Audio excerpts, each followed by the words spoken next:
জ্ঞানের আলোকে ছড়িয়ে দেয়াটা, এটা ছিল রাসূল সাল্লাল্লাহু আলাইহি ওয়াসাল্লামের মূলত মিশন। তিনি বলেছেন তলাবুল ইলমি ফারিদাতুন আলা কুল্লি মুসলিম, পৃথিবীর প্রতিটি মুসলমানের জন্য জ্ঞান অর্জন এটা ফারিদা, আবশ্যক, ম্যান্ডেটরি, এটা অপশনাল না, এটা কম্পালসারি। কাউকে কোনো বিষয়ে জ্ঞানের ব্যাপারে জিজ্ঞেস করা হলো আর সে যদি সেটাকে গোপন করে, কিয়ামতের দিন তাকে আগুনের লাগাম দিয়ে বাঁধা হবে।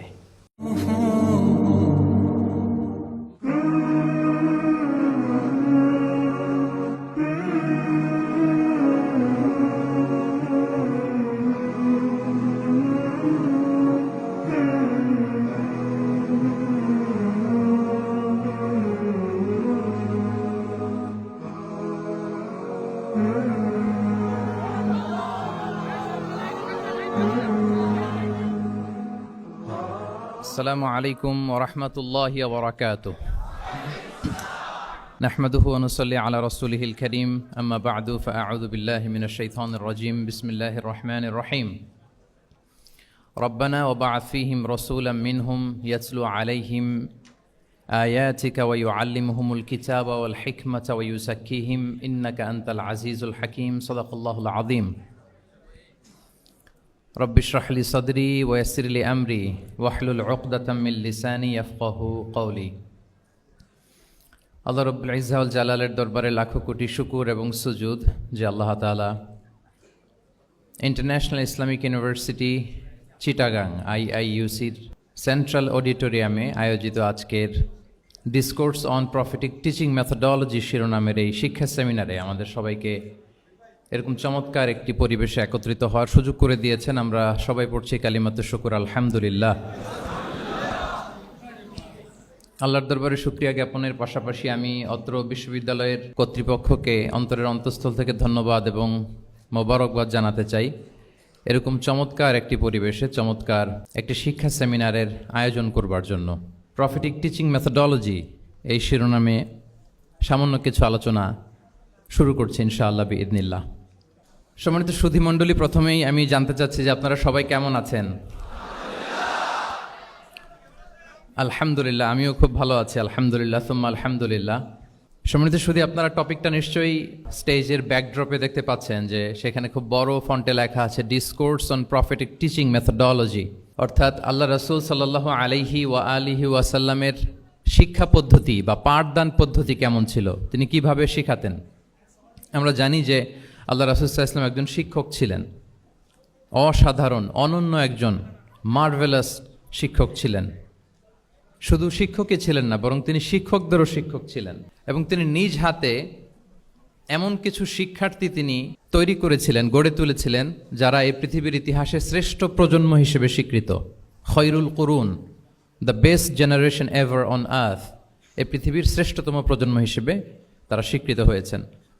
এবং তিনি তার শিক্ষা পদ্ধতির মধ্য দিয়ে গোটা বিশ্বকে সততা শিখিয়েছেন, সভ্যতা শিখিয়েছেন, মানবিকতা শিখিয়েছেন, স্পিরিচুয়ালিটি শিখিয়েছেন, আধ্যাত্মিকতা।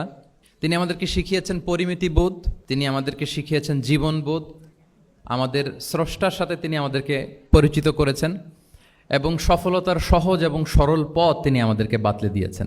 আজকের এই ডিসকোর্সে বেসিকলি আমরা ওনার লাইফ স্কেলের একটা দিক নিয়ে ফোকাস করব, অর্থাৎ ওনার পাঠদান পদ্ধতি, কিভাবে তিনি সাহাবাদের সাথে ইন্টারেক্ট করতেন, তাদেরকে শিখাতেন, পাঠ দিতেন। শুধুমাত্র কেবলমাত্র এই বিষয়টাতে আমরা ফোকাস করবার চেষ্টা করবো ইনশাআল্লাহ। আমি আমার আলোচনার শুরুতে সূরাতুল বাকারার একটি আয়াত তেলাওয়াত করেছি, 129 নম্বর আয়াত। এই আয়াতটি বেসিকলি আল্লাহ রাসূল সাল্লাল্লাহু আলাইহি ওয়া আলিহি ওয়াসাল্লামের জন্য সাইয়েদনা ইব্রাহিম আলাইহিস সালাম দোয়া করেছিলেন মক্কার ধুধুমরু প্রান্তরে। এখনকার মক্কার মতো না, তখন জনমানব শূন্য মক্কা ছিল, ধুধুমরু প্রান্তর, চারিদিকে কেউ নেই। তো এরকম একটি ব্যারেন ল্যান্ডে সাইয়েদনা ইব্রাহিম আলাইহিস সালাম আল্লাহ তাআলার কাছে একটা দোয়া করেছিলেন। ওই দোয়াটাই আল্লাহ তাআলা সরাসরি কোট করেছেন সূরা বাকারায় 129 নম্বর আয়াতে।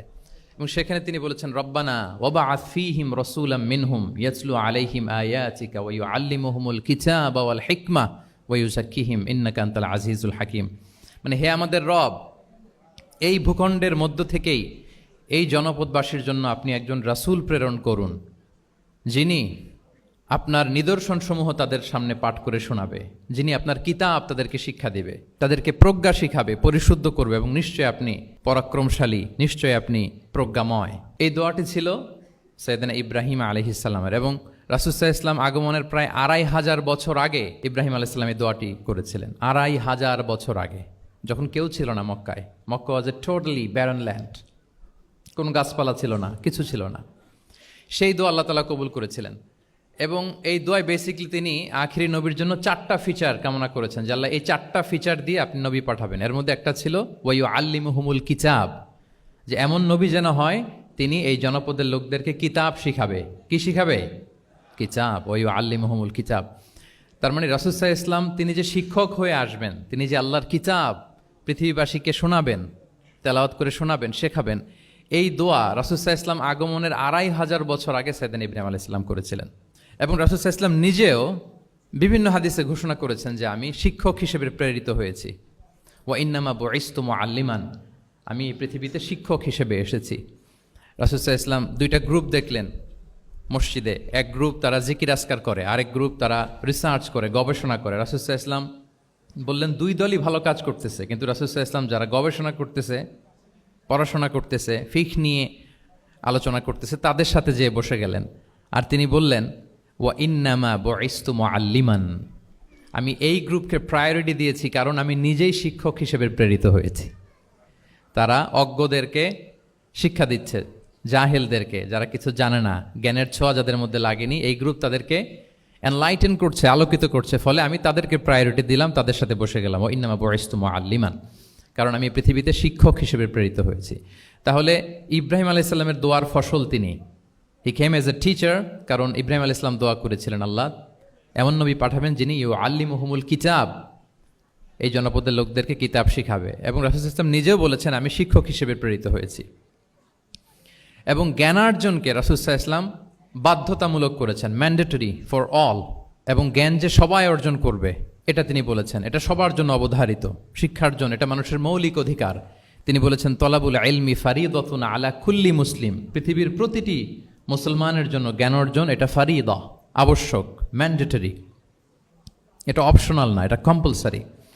এবং নারী পুরুষ নির্বিশেষে সবার জন্য, এমন না যে শুধু পুরুষদের জন্য। রাসূল সাল্লাল্লাহু আলাইহি ওয়াসাল্লাম বলেছেন আলা কুল্লি মুসলিম, প্রতিটি মুসলিমের জন্য জ্ঞানার্জন এটা আবশ্যক। আলহামদুলিল্লাহ আমাদের অনেক বোনেরাও আজকের হল রুমে এসছে এবং রাসূল সাল্লাল্লাহু আলাইহি ওয়াসাল্লাম একটা স্পেশাল ডে নির্ধারণ করেছিলেন, a special day for teaching women. মদিনার নারীদেরকে পাঠদানের জন্য, শেখানোর জন্য তিনি একটা স্পেশাল ডে নির্ধারণ করেছিলেন এবং নারীদের আগ্রহের কারণেই তিনি সেটা করেছিলেন। তারা একবার এসে রাসূল সাল্লাল্লাহু আলাইহি ওয়াসাল্লামকে বললেন যে গলাবানা আলাইকা রিজাল ফাজআল্লানা ইয়াওমান মিন নাফসিক, হে নবী আমাদের মনে হচ্ছে পুরুষরা বেশি প্রায়োরিটি পেয়ে যায়, আপনি আমাদের জন্য স্পেশাল একটা ডে নির্ধারণ করেন, একটা দিন, যে দিন এসে আমরা আপনার কাছ থেকে অনেক কিছু শিখবো, জানবো। ফাওয়াআদাহুন্না ইয়াওমান লাকিয়াহুন্না ফীহি ফাওয়াআদাহুন, রাসূল সাল্লাল্লাহু আলাইহি ওয়াসাল্লাম তাদের এই আবেদনের প্রেক্ষিতে মদিনার নারীদের জন্য একটা special day for teaching women, মদিনার যে কমিউনিটিতে নারীরা ছিল তাদের জন্য রাসূল সাল্লাল্লাহু আলাইহি ওয়াসাল্লাম স্পেশাল একটা ডে নির্ধারণ করেছিলেন। এবং সেদিন পুরুষ সাহাবীদেরকে গুরুত্ব না দিয়ে তিনি শুধু নারীদের, বোনদের কোশ্চেন নিতেন, তাদেরকে তিনি পাঠদান করতেন, শিক্ষাদান করতেন। এবং জ্ঞানার্জনকে, জ্ঞানের আলোকে ছড়িয়ে দেয়াটা, এটা ছিল রাসূল সাল্লাল্লাহু আলাইহি ওয়াসাল্লামের মূলত মিশন। জ্ঞানের আলোকে তিনি বিশ্বময় ছড়িয়ে দিতে বলেছেন। নলেজ হ্যাজ নো বাউন্ডারিজ, এটার কোনো বাউন্ডারি থাকবে না, গোটা বিশ্বের জন্য আমরা জ্ঞানকে ছড়িয়ে দেই, এটার ব্যাপারে তিনি আমাদেরকে উদ্বুদ্ধ করেছেন। তিনি বলেছেন বাল্লিগু আন্নি ওয়ালাউ আয়া, আমার পক্ষ থেকে একটি কথা, একটি বাণী, একটি আয়াত হলেও তোমরা পৌঁছে দাও। তাহলে তিনি আমাদেরকে জ্ঞানের এই আলো বিশ্বময় ছড়িয়ে দিতে উদ্বুদ্ধ করেছেন। এবং জ্ঞান লুকানোকে তিনি মহাপাপ বলেছেন। আপনার কাছে যদি নলেজ থাকে, সেই নলেজের ব্যাপারে যদি আপনাকে জিজ্ঞেস করা হয়, আপনি যদি এটা শেয়ার না করেন, তাহলে আপনি মহাপাপ করলেন। এটাকে আল্লাহ রাসূল সাল্লাল্লাহু আলাইহি ওয়া আলিহি ওয়াসাল্লাম জ্ঞান লুকানোকে মহাপাপ বলেছেন। তিনি বলেছেন মান সুইলা আন ইলমিন ফাকাতামাহু আলজামাহুল্লাহু ইয়াউমাল কিয়ামাতি বিলিজামিন মিনান নার, কাউকে কোনো বিষয়ে জ্ঞানের ব্যাপারে জিজ্ঞেস করা হলো আর সে যদি সেটাকে গোপন করে, কিয়ামতের দিন তাকে আগুনের লাগাম দিয়ে বাঁধা হবে, বলে ইয়াদু বিল্লাহ। তাহলে জ্ঞানকে ছড়িয়ে দিতে বলেছেন তিনি বিশ্বময়, জ্ঞানকে গোপন করতে তিনি বারণ করেছেন, নিষেধ করেছেন। আমরা যদি দেখি যে আল্লাহ রাসূল সাল্লাল্লাহু আলাইহি ওয়া আলিহি ওয়াসাল্লাম মক্কাতে যখন তিনি ইসলাম প্রচার শুরু করলেন, কোরআনের তালিম যখন তিনি মক্কাতে দিতে শুরু করলেন, তিনি এটাকে প্রাতিষ্ঠানিকভাবেই বেসিকলি শুরু করেছেন। আমরা যেমনি জ্ঞান বিতরণের জন্য প্রাতিষ্ঠানিক অবকাঠামো আমাদের প্রয়োজন হয়, রাসূল সাল্লাল্লাহু আলাইহি ওয়াসাল্লাম সেভাবেই একটা সেন্টার বেস তিনি শুরু করেছিলেন। এবং মক্কায় দারুল আরকাম নামে, আপনারা সবাই যারা রাসূল সাল্লাল্লাহু আলাইহি ওয়াসাল্লামের বায়োগ্রাফি পড়েছেন, ইতিহাস পড়েছেন, দারুল আরকাম থেকে বেসিকলি রাসূল সাল্লাল্লাহু আলাইহি ওয়াসাল্লাম এই জ্ঞান বিতরণ করতেন বা কোরআনের তালিম দিতেন। আরকাম ইবনে আবিল আরকাম একজন তরুণ সাহাবী, মাত্র 16 বছর বয়সে তিনি ইসলাম ধর্ম গ্রহণ করেছিলেন। তার একটা ঘরের একটা বড় অংশ তিনি রাসূল সাল্লাল্লাহু আলাইহি ওয়াসাল্লামের তালিমের জন্য ডেডিকেট করেছিলেন, এবং সেটাই ইসলামের প্রথম বিশ্ববিদ্যালয় হিসেবে স্বীকৃত দারুল আরকাম। এবং মজার ব্যাপার হচ্ছে, ওনার ঘরটা সিলেক্ট করার পেছনে স্ট্র্যাটেজিক অনেক কারণ ছিল। কারণ সে ছিল বানু মাখজুম গোত্রের, মানে কোরাইশের শত্রু, কোরাইশের রাইভাল ছিল বানি মাখজুম। রাসূল সাল্লাল্লাহু আলাইহি ওয়াসাল্লাম ছিলেন কোন বংশের? বলেন তো সবাই, কোন বংশের? কোরাইশ বংশের। আর আবু জাহাল ছিল কোন বংশের? না, সে বানু মাখজুম থেকে ছিল। So Banu Makhzum was the rival of Quraish. তারা ছিল কোরাইশদের সাথে একটা হাড্ডাহাড্ডি লড়াই, শত্রুর মতো আর কি। তো রাসূল সাল্লাল্লাহু আলাইহি ওয়াসাল্লাম কোরাইশি কারো ঘর বেছে নেন নাই, বরং বানু মাখজুম গোত্রের এক তরুণ আরকাম, তার ঘরটা তিনি বেছে নিয়েছিলেন। এবং স্ট্র্যাটেজিক্যালি এত চমৎকার একটা পজিশনে ছিল, মাত্র 130 মিটার ডিস্টেন্স ছিল কাবা থেকে। কাবা থেকে 130 মিটার দক্ষিণ পূর্বে এই আরকাম রাদিয়াল্লাহু তাআলা আনহুর ঘর ছিল। ফলে এই ঘরে যদি তিনি গ্যাদারিং করেন, কেউ আর সন্দেহ করবে না, যেহেতু এটা বানু মাখজুম গোত্রের একজন যুবকের ঘর। আল্লাহু আকবার। তো রাসূল সাল্লাল্লাহু আলাইহি ওয়াসাল্লাম এই দারুল আরকামে বসেই বেসিকলি তিনি এই কোরআনের তালিম, এই শিক্ষা, এই পাঠদান মক্কাতে সেন্টার বেস তিনি শুরু করেছিলেন। এবং মদিনায় যদি আমরা দেখি, মদিনা তো মসজিদে নববী নির্মাণের পরপরই মসজিদে নববীর একেবারে পেছন দিকে, এই হলরুমের পেছন দিকে যেরকম একটা জায়গা ছাউনির মতো, মসজিদে নববীর ঠিক পেছনে খেজুরের ডাল দিয়ে, খেজুরের পাতা দিয়ে ছাউনি দিয়ে একটা জায়গা তিনি করেছিলেন, যেটাকে আমরা আহলে সুফার সেন্টার হিসেবে জানি। মদিনায় তিনি সুফা ইউনিভার্সিটি প্রতিষ্ঠা করেছিলেন। তাহলে মক্কায় তিনি কোরআনের তালিম দিতেন দারুল আরকাম থেকে, আর মদিনায় যেয়ে তিনি আহলে সুফাদেরকে সেই সুফা এরিয়াতে, সেখানে তিনি কোরআনের তালিম দিতেন। এবং সেখানে প্রায় 400 জন দরিদ্র মুহাজির সাহাবী সেখানে বসে কোরআনের হেফজ করত, রাসূল সাল্লাল্লাহু আলাইহি ওয়াসাল্লামকে বিভিন্ন বিষয়ে জিজ্ঞেস করত। ইসলামের বুনিয়াদি শিক্ষা, the basic of the basics of Islam, আহলে সুফার সাহাবারা সেখানে দুনিয়ার সব কিছুকে স্যাক্রিফাইস করে দিয়ে সেখানে ওনারা রাসূল সাল্লাল্লাহু আলাইহি ওয়াসাল্লামের কাছ থেকে তালিম গ্রহণ করতেন। এবং দূর দূরান্ত থেকে আগন্তুক সাহাবারা যখন আসতো, তারাও এখানে থাকতো। যেহেতু 400 জন থাকার মতো একটা প্লেস, রাসূল সাল্লাল্লাহু আলাইহি ওয়াসাল্লামকে তারা দিনের খুঁটিনাটি বিষয় জিজ্ঞেস করতেন। এবং সালাত শেষে এরকম অনেক হাদিস পাওয়া যায় যে রাসূল সাল্লাল্লাহু আলাইহি ওয়াসাল্লাম আহলে সুফার সাহাবীদের সাথে ওখানে বসেছেন, তাদের সাথে গল্প করেছেন, তাদের প্রশ্নের বিভিন্ন উত্তর দিয়েছেন। তাহলে সেন্টার বেজ শিক্ষাদান, এটা কিন্তু রাসূল সাল্লাল্লাহু আলাইহি ওয়াসাল্লামের জীবনী থেকে আমরা দেখেছি। এবং যখন মসজিদে নববীর পেছনে আহলে সুফাদের 400 জনের পরে যখন আরও বেড়ে যাচ্ছিল, তখন রাসূল সাল্লাল্লাহু আলাইহি ওয়াসাল্লাম মসজিদের বাইরে মুকরিম বিন নাওফাল রাদিয়াল্লাহু তাআলা আনহুর একটা ঘরে আরেকটা সেন্টার করেছিলেন। এটাকে বলা হতো দারুল কুররা। এভাবে একটার পর একটা সেন্টার রাসূল সাল্লাল্লাহু আলাইহি ওয়াসাল্লাম তিনি নির্মাণ করেছেন এবং দ্বীনের বাণীকে তিনি ছড়িয়ে দিয়েছেন। এবং এখান থেকে যারা শিক্ষা অর্জন করত, বেসিকলি তারা তো হেফজ করত, দ্বীনের অন্যান্য বুনিয়াদি ব্যাপারে তারা শিক্ষা গ্রহণ করতেন। তো এই সাহাবীদেরকে কুররা বলা হতো। তাদেরকে আবার রাসূল সাল্লাল্লাহু আলাইহি ওয়াসাল্লাম বিভিন্ন এলাকাতে মুআল্লিম হিসেবে প্রেরণ করতেন। এটা রাসূল সাল্লাল্লাহু আলাইহি ওয়াসাল্লামের সুন্নাহ ছিল যে কোনো এলাকায় দ্বীনের শিক্ষা দেওয়ার জন্য আগে মুআল্লিম পাঠাতেন। আমরা জানি যে হিজরতের আগে রাসূল সাল্লাল্লাহু আলাইহি ওয়াসাল্লামের আগেও তিনি মদিনাতে একজন সাহাবীকে পাঠিয়েছিলেন, মুসআব বিন উমাইর। এটা জানি না আমরা সবাই? মুসআব বিন উমাইরকে তিনি পাঠিয়েছিলেন। খুবই ড্যাশিং চেহারার ছিল, খুবই অ্যারিস্টোক্রেট একটা ফ্যামিলির ছিল। উনি এত চমৎকার পারফিউম ইউজ করতেন, উনি কোনো রাস্তা দিয়ে হেঁটে গেলে সবাই বুঝতো এই রাস্তা দিয়ে কিছুক্ষণ আগে হেঁটে গিয়েছে মুসআব বিন উমাইর। বাংলা একটা কথা আছে, আগে দর্শনদারি পরে গুণ বিচারী, এরকম একটা কথা আছে না? সো মদিনার লোকটা যাতে ইসলামের প্রতি খুব দ্রুত অ্যাট্রাক্টেড হয়, এজন্য তিনি আবু বকর রাদিয়াল্লাহু তাআলা আনহুকে পাঠাননি, ওমরে ফারুককে পাঠাননি, বরং মুসআব বিন উমাইর রাদিয়াল্লাহু তাআলা আনহুকে মুআল্লিম হিসেবে, he was the first ambassador of Islam, প্রথম অ্যাম্বাসেডর হিসেবে তিনি মদিনায় গিয়েছিলেন। এবং মদিনাতে আহলে সুফার মধ্য থেকে যারা অগ্রগামী ছিল, দারুল কুররা থেকে যারা অগ্রগামী ছিল, তাদেরকে আল্লাহ রাসূল সাল্লাল্লাহু আলাইহি ওয়া আলিহি ওয়াসাল্লাম জ্ঞান বিতরণের জন্য, কোরআন শেখানোর জন্য বিভিন্ন জায়গায় পাঠাতেন। আপনারা উহুদের যুদ্ধের পরপরই বিরে মাউনার ঘটনা শুনে থাকবেন। সেখানে রাসূল সাল্লাল্লাহু আলাইহি ওয়াসাল্লাম 70 জন হাফেজ সাহাবী, মানে ওই সময় পর্যন্ত যতটুকু কোরআনের আয়াত নাজিল হয়েছিল এগুলো যারা মুখস্থ করে ফিরেছিলেন, এরকম 70 জন সাহাবীকে একটা এরিয়াতে তিনি পাঠিয়েছিলেন। এবং এটা আসলে বিট্রে করেছিল তারা বলেছিল যে আমরা তাদেরকে নিয়ে যাব আমাদের এলাকায়, তারা দিন পৌঁছাবে। কিন্তু এই 70 জন সাহাবীকে বিট্রে করে তারা হত্যা করেছিল, ওনারা শাহিদ হয়েছিলেন এবং এতে রাসূল সাল্লাল্লাহু আলাইহি ওয়াসাল্লাম অনেক কষ্ট পেয়েছিলেন। যে সমস্ত গোত্র এই কাজের সাথে জড়িত ছিল টানা 1 মাস তাদের বিরুদ্ধে রাসূল সাল্লাল্লাহু আলাইহি ওয়াসাল্লাম বদদোয়া করেছেন, কুনুতে নাজেলা করেছেন ফজরের সালাতের পরে। তাহলে এই যে ন্যারেশনগুলো, বর্ণনাগুলো আমি কেন উপস্থাপন করছি আপনাদের সামনে, এটা বোঝানোর জন্য যেটার পরম্পরাটা কিরকম, রাসূল সাল্লাল্লাহু আলাইহি ওয়াসাল্লাম কিভাবে কোন সেন্টার থেকে শুরু করলেন, তারপরে কিভাবে এটার ডেভেলপমেন্ট হচ্ছিল, তারপরে কিভাবে এটা আগাতে লাগলো। তাহলে রাসূল সাল্লাল্লাহু আলাইহি ওয়াসাল্লাম বিভিন্ন জায়গায় যে মুআল্লিম পাঠাতেন, এটার রেফারেন্সও আমরা পেলাম যে তিনি তো এখানে শেখাচ্ছেন, যখন অনেক বেড়ে গেল, চাহিদা বাইরে অনেক বেশি, তিনি এখান থেকে ছাত্রদেরকে, সাহাবাদেরকে বিভিন্ন জায়গায় মুআল্লিম হিসেবে প্রেরণ করতেন। এবং শিক্ষার বিনিময়ে তিনি বদরের যে বন্দিরা ছিল তাদের মুক্তিপণের অ্যানাউন্সমেন্ট করেছেন, র্যানসম, এটা আপনারা জানেন। আমি একটু কুইজ নিয়ে নেই আপনাদের। বলেন, বদরে মুসলমানদের পক্ষ থেকে শহীদ হয়েছিল কয়জন? 14 জন, মাশাআল্লাহ। আর কুরাইশদের পক্ষ থেকে 70 জন। বন্দী হয়েছিল কয়জন দেখি? হ্যাঁ, 70 জন তারা নিহত হয়েছিল আর 70 জন বন্দী হয়েছিল। তো বদরের যুদ্ধে এই 70 জন যারা কুরাইশদের মধ্য থেকে বন্দী হয়েছিল তাদের মুক্তিপণ হিসেবে ফিদিয়া, র্যানসম হিসেবে রাসূল সাল্লাল্লাহু আলাইহি ওয়াসাল্লাম 4000 দিরহামের অ্যানাউন্সমেন্ট করেছেন। মানে দিরহাম মানে হচ্ছে সিলভার কয়েন আর কি। তৎকালীন সময় দিনার হচ্ছে গোল্ড কয়েন আর দিরহাম মানে সিলভার কয়েন। তো রাসূল সাল্লাল্লাহু আলাইহি ওয়াসাল্লাম 4000 সিলভার কয়েনের ঘোষণা করেছেন যে তোমরা যদি মুক্তি পেতে চাও তাহলে 4000 রৌপ্য মুদ্রা দিয়ে, সিলভার কয়েন দিয়ে তারপরে তোমরা মুক্তি পেতে হবে।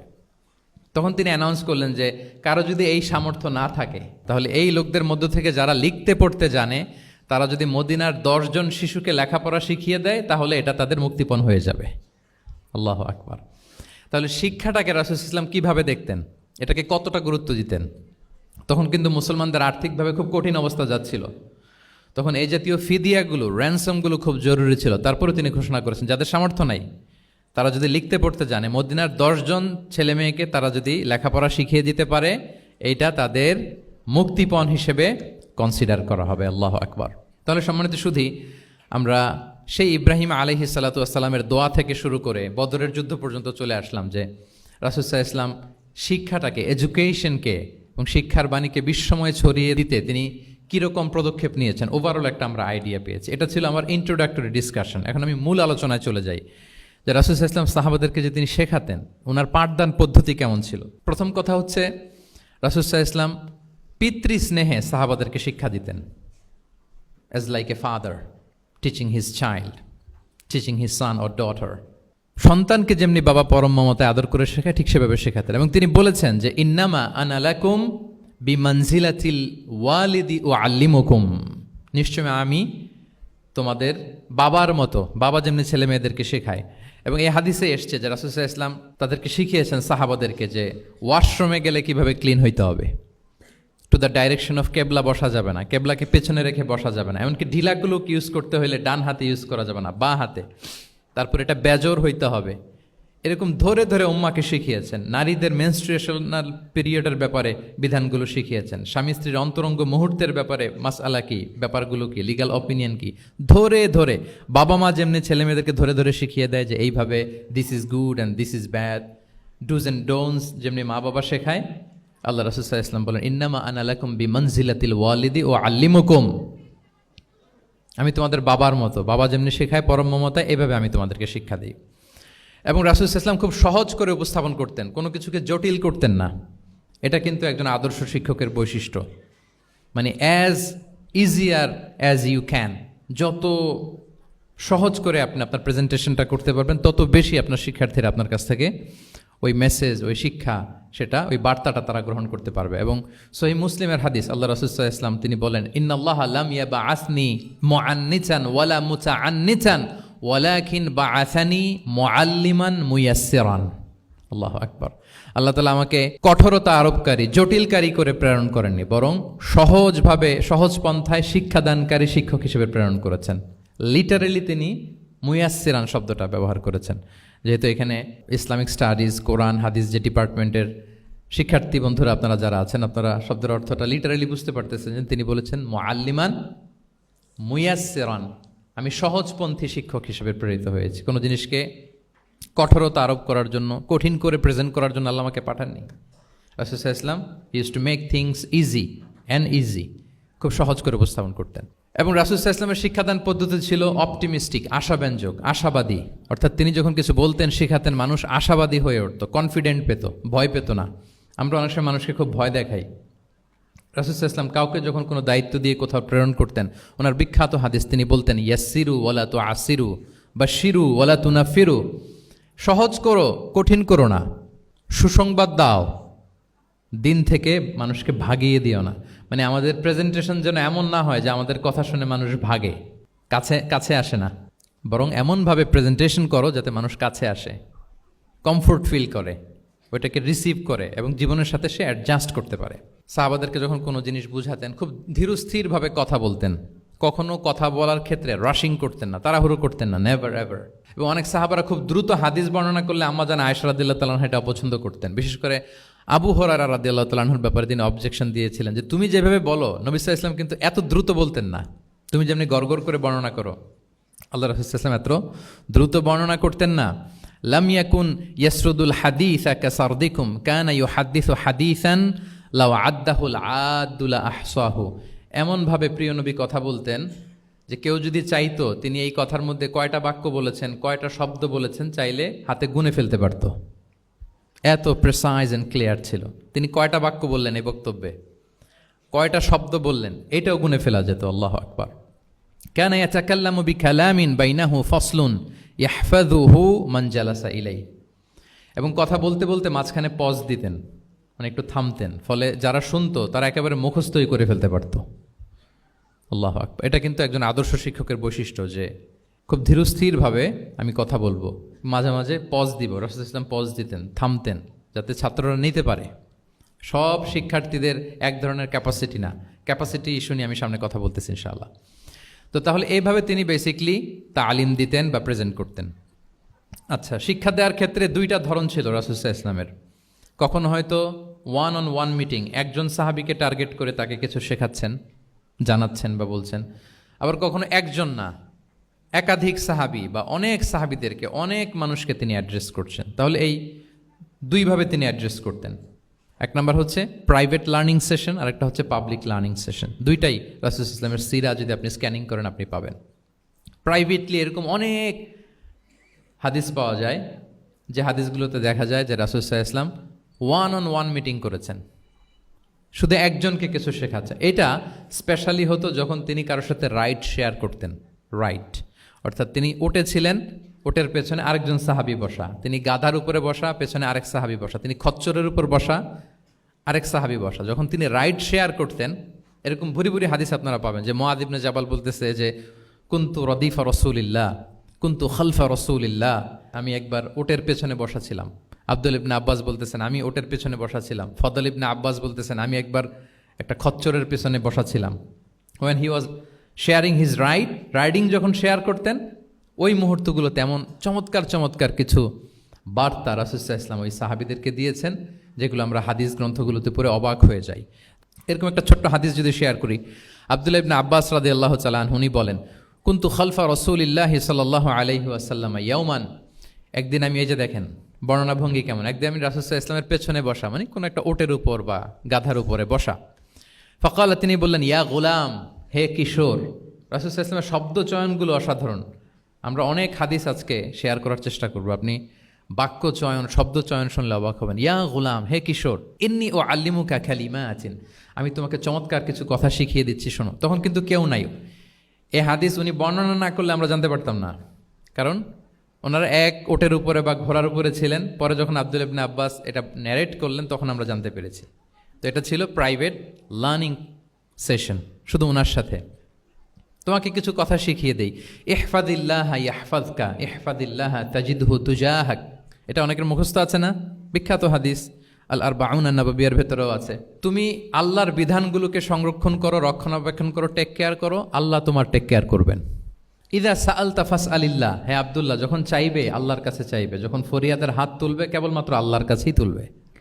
ওয়া ইদা ইসতাআনতা ফাসতাঈন বিল্লাহ, যখন সাহায্য চাইবে কেবল আল্লাহর কাছেই সাহায্য চেও।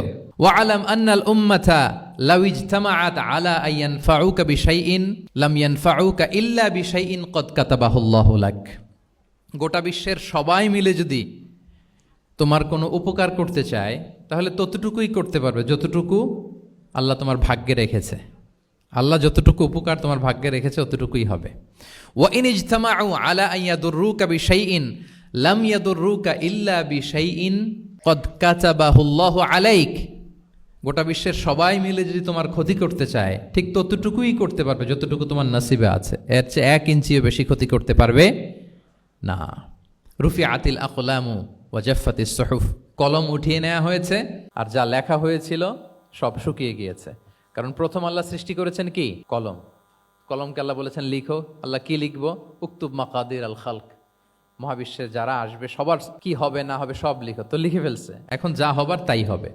তাহলে দেখেন, আকীদা সংক্রান্ত, ইসলামের বুনিয়াদী বিশ্বাস সংক্রান্ত চমৎকার কিছু লার্নিং, কিছু লেসন আল্লাহ রাসূল সাল্লাল্লাহু আলাইহি ওয়াসাল্লাম আব্দুল্লাহ ইবনে আব্বাসকে দিয়েছেন। এবং এটা ছিল 1-on-1 meeting, private learning session. আর কেউ ছিল না তখন। আব্দুল্লাহ ইবনে আব্বাস এটা শুনেছেন এবং আমাদের কাছে বর্ণনা করেছেন। আচ্ছা, এটা গেল একটা। আরেকটা কি বলেছিলাম? একটা তো প্রাইভেট লার্নিং সেশন, আরেকটা কি পাবলিক লার্নিং সেশন। ওইটা একা একা না, হয়তো অনেক সাহাবী একসাথে আছে, তাদেরকে কিছু বলছেন বা শেখাচ্ছেন। অথবা হিউজ কংগ্রেগেশন, অনেক বড় গ্যাদারিং। লেটস সে মসজিদে নববীতে তিনি যে খুতবাগুলো দিয়েছেন, প্রায় 10 বছর তো তিনি খতিব ছিলেন, এই যতগুলো খুতবা দিয়েছেন এটা অফকোর্স কি পাবলিক লার্নিং সেশন। বিভিন্ন প্রেক্ষাপটে জনপরিসরে দেয়া রাসূল সাল্লাল্লাহু আলাইহি ওয়াসাল্লামের যে শিক্ষামূলক বক্তব্যগুলো, এগুলো পাবলিক লার্নিং সেশন। বিদায় হজের ভাষণ বিশাল এক কংগ্রেগেশনের সামনে তিনি অ্যাড্রেস করেছিলেন, ওইটা কি ছিল? Public learning session. তাহলে সেখানের পদ্ধতিটা বেসিকলি 2 ধরনের, একটা ছিল প্রাইভেট লার্নিং সেশন আর একটা পাবলিক লার্নিং সেশন। আচ্ছা, এই তো, লেটস মুভ অন। এবার আমরা চলে যাব যে তিনি যেসব শিখন পদ্ধতি অবলম্বন করতেন, শেখানোর ক্ষেত্রে কি কি মিনস, কি কি ওয়ে তিনি অবলম্বন করতেন, সেগুলো আমরা শেয়ার করি। অনেকগুলো মিনস তিনি ইউজ করতেন, অনেকভাবে তিনি পাঠদান করতেন, সাহাবাদেরকে শিক্ষা দিতেন। এর মধ্যে অন্যতম একটা মাধ্যম হচ্ছে তিনি সাহাবাদেরকে কোশ্চেন করতেন। কোশ্চেন করে সঠিক উত্তর পেলে তিনি উৎসাহ দিতেন খুব। মনে রাখতে হবে রাসূল সাল্লাল্লাহু আলাইহি ওয়াসাল্লামের শিক্ষাটা বেসিকলি ছিল Q&A বেসড। সামনে আমরা ইন ডেপথ যখন আরো ঢুকবো, basically oral based, oral session ছিল, মুখে মুখে। কারণ আমাদের মতো তো এত কাগজ কলম ছিল না। এখন যেমনি আপনাদেরকে হোমওয়ার্ক দেয়, অ্যাসাইনমেন্ট দেয়, এগুলো ছিল নাকি তখন? রাসূল সাল্লাল্লাহু আলাইহি ওয়াসাল্লামের সময় অ্যাসাইনমেন্ট দেওয়ার রীতি ছিল? বলেন, আপনাদের অ্যাসাইনমেন্ট দেয় স্যাররা? হ্যাঁ। তো এই যে এখন স্যাররা হোমওয়ার্ক দেন, কাজ দেন, অ্যাসাইনমেন্ট দেন, এটা তো ওই সময় ছিল না। ফলে এটা রাসূল সাল্লাল্লাহু আলাইহি ওয়াসাল্লামের পাঠদান পদ্ধতিটা বেসিকলি ছিল Q&A বেসড, প্রশ্নোত্তর পর্ব। সাহাবারা জিজ্ঞেস করতেন, না জানলে রাসূল সাল্লাল্লাহু আলাইহি ওয়াসাল্লাম আবার জিজ্ঞেস করতেন, দেখি ওরা জানে কি না। এরকম অনেকভাবে তিনি শেখাতেন, আমরা সামনের দিকে আরও দেখব। তো রাসূল সাল্লাল্লাহু আলাইহি ওয়াসাল্লাম সাহাবাদেরকে প্রশ্ন ছুড়তেন, তিনি ট্রাই করতেন, দেখতেন যে দেখি ওরা পারে কিনা, ব্যাপারটা জানে কিনা। যদি কেউ সঠিক আনসার দিতে পারতো, রাসূল সাল্লাল্লাহু আলাইহি ওয়াসাল্লাম খুব প্রশংসা করতেন এবং উৎসাহ দিতেন। স্যাররা যখন আমাদের ক্লাসে প্রশংসা করে, ভাল লাগে না আমাদের? আমার প্রেজেন্টেশন খুব প্রশংসা করলো, আমার অ্যাসাইনমেন্টের খুব প্রশংসা করলো, আমাকে ইন্সপায়ার করলো, আমি আরও মোটিভেটেড হব না? হয়তো আমরা নাকি হই। তো রাসূল সাল্লাল্লাহু আলাইহি ওয়াসাল্লাম এটাই করতেন। উবাই ইবনে কাআব রাদিয়াল্লাহু তাআলা আনহুকে উনি প্রশ্ন করলেন, আল্লাহ রাসূল সাল্লাল্লাহু আলাইহি ওয়া আলিহি ওয়াসাল্লাম প্রশ্ন করলেন যে, ইয়া আবাল মুনজির, এটা ওনার কুনিয়া, আতাদরি আইয়ু আয়াতিন মিন কিতাবিল্লাহি মাআকা আ'যাম, তুমি কি জানো যে আল্লাহর সর্বশ্রেষ্ঠ আয়াত কোনটা, তুমি জানো? তখন উবাই ইবনে কাআব রাদিয়াল্লাহু তাআলা আনহু বললেন যে, আল্লাহু লা ইলাহা ইল্লা হুয়াল হাইয়ুল কাইয়্যুম, মানে আয়াতুল কুরসি। এটা কোন আয়াত? আয়াতুল কুরসি। এটা ফরজ সালাতের পর আমরা সবাই পড়ি তো নাকি? হ্যাঁ, মান কারা আয়াতুল কুরসি দুবরা কুল্লি সালাতিন মাকতুবাতিন লাম ইয়ামনাহু মিন দুখুলিল জান্নাতি ইল্লাল মাউত। ফরজ সালাতের পরে যারা আয়াতুল কুরসি পড়ে, তার জান্নাতে প্রবেশে কোনো বাধা থাকে না, একটা জিনিস ছাড়া, মানে মৃত্যু, মরণ। লোকটা মরে না, তাই জান্নাতে যায় না, মূল্যে জান্নাতি। হে ইয়া আবাল মুনজির, তুমি কি জানো কোরআনের সর্বশ্রেষ্ঠ আয়াত কোনটা? তিনি বললেন যে আয়াতুল কুরসি। এটা শুনে রাসূল সাল্লাল্লাহু আলাইহি ওয়াসাল্লাম খুব খুশি হলেন। খুশি হয়ে কি করলেন? ফাদারাবা ফি সদরি, তিনি বললেন যে তিনি আমার বুকে একটা আলতো চাপড় দিলেন। এটা ভালোবাসার আলতো চাপড়, এরকম উৎসাহ দেওয়ার জন্য, যে সাবাস। আমরা মাঝে পিঠে কাউকে আলতো চাপড় দিয়ে কি বলি? ব্রেভো, সাবাস, মাশাআল্লাহ, এগুলো বলি না? তো রাসূল সাল্লাল্লাহু আলাইহি ওয়াসাল্লাম বুকে আলতো চাপড় দিয়ে বললেন, ওয়াল্লাহি লিয়াহনিকাল ইলমু আবাল মুনজির, তোমার ইলম, তোমার জ্ঞান কল্যাণময় হোক হে আবাল মুনজির, মোবারক হোক তোমার জন্য তোমার ইলম। May knowledge be pleasant for you, তোমার জ্ঞানটা বরকতময় হোক, কল্যাণময় হোক। তাহলে তিনি যখন সঠিক উত্তর দিতে পারলেন, রাসূল সাল্লাল্লাহু আলাইহি ওয়াসাল্লাম খুশি হয়ে বুকে আলতো চাপড় দিয়ে তার প্রশংসা করলেন, তার জন্য দোয়া করলেন। রাসূল সাল্লাল্লাহু আলাইহি ওয়াসাল্লাম এভাবে উৎসাহ দিতেন। এতে করে কি হয়? শিক্ষার্থীদের কনফিডেন্ট বাড়ে। কি হয়? যে স্যার যখন আমাকে এত কিছু বলতেছে তাহলে নিশ্চয়ই আমি কিছু একটা ভালো কিছু করছি, আমাকে দিয়ে কিছু একটা হবে, আমাকে দিয়ে।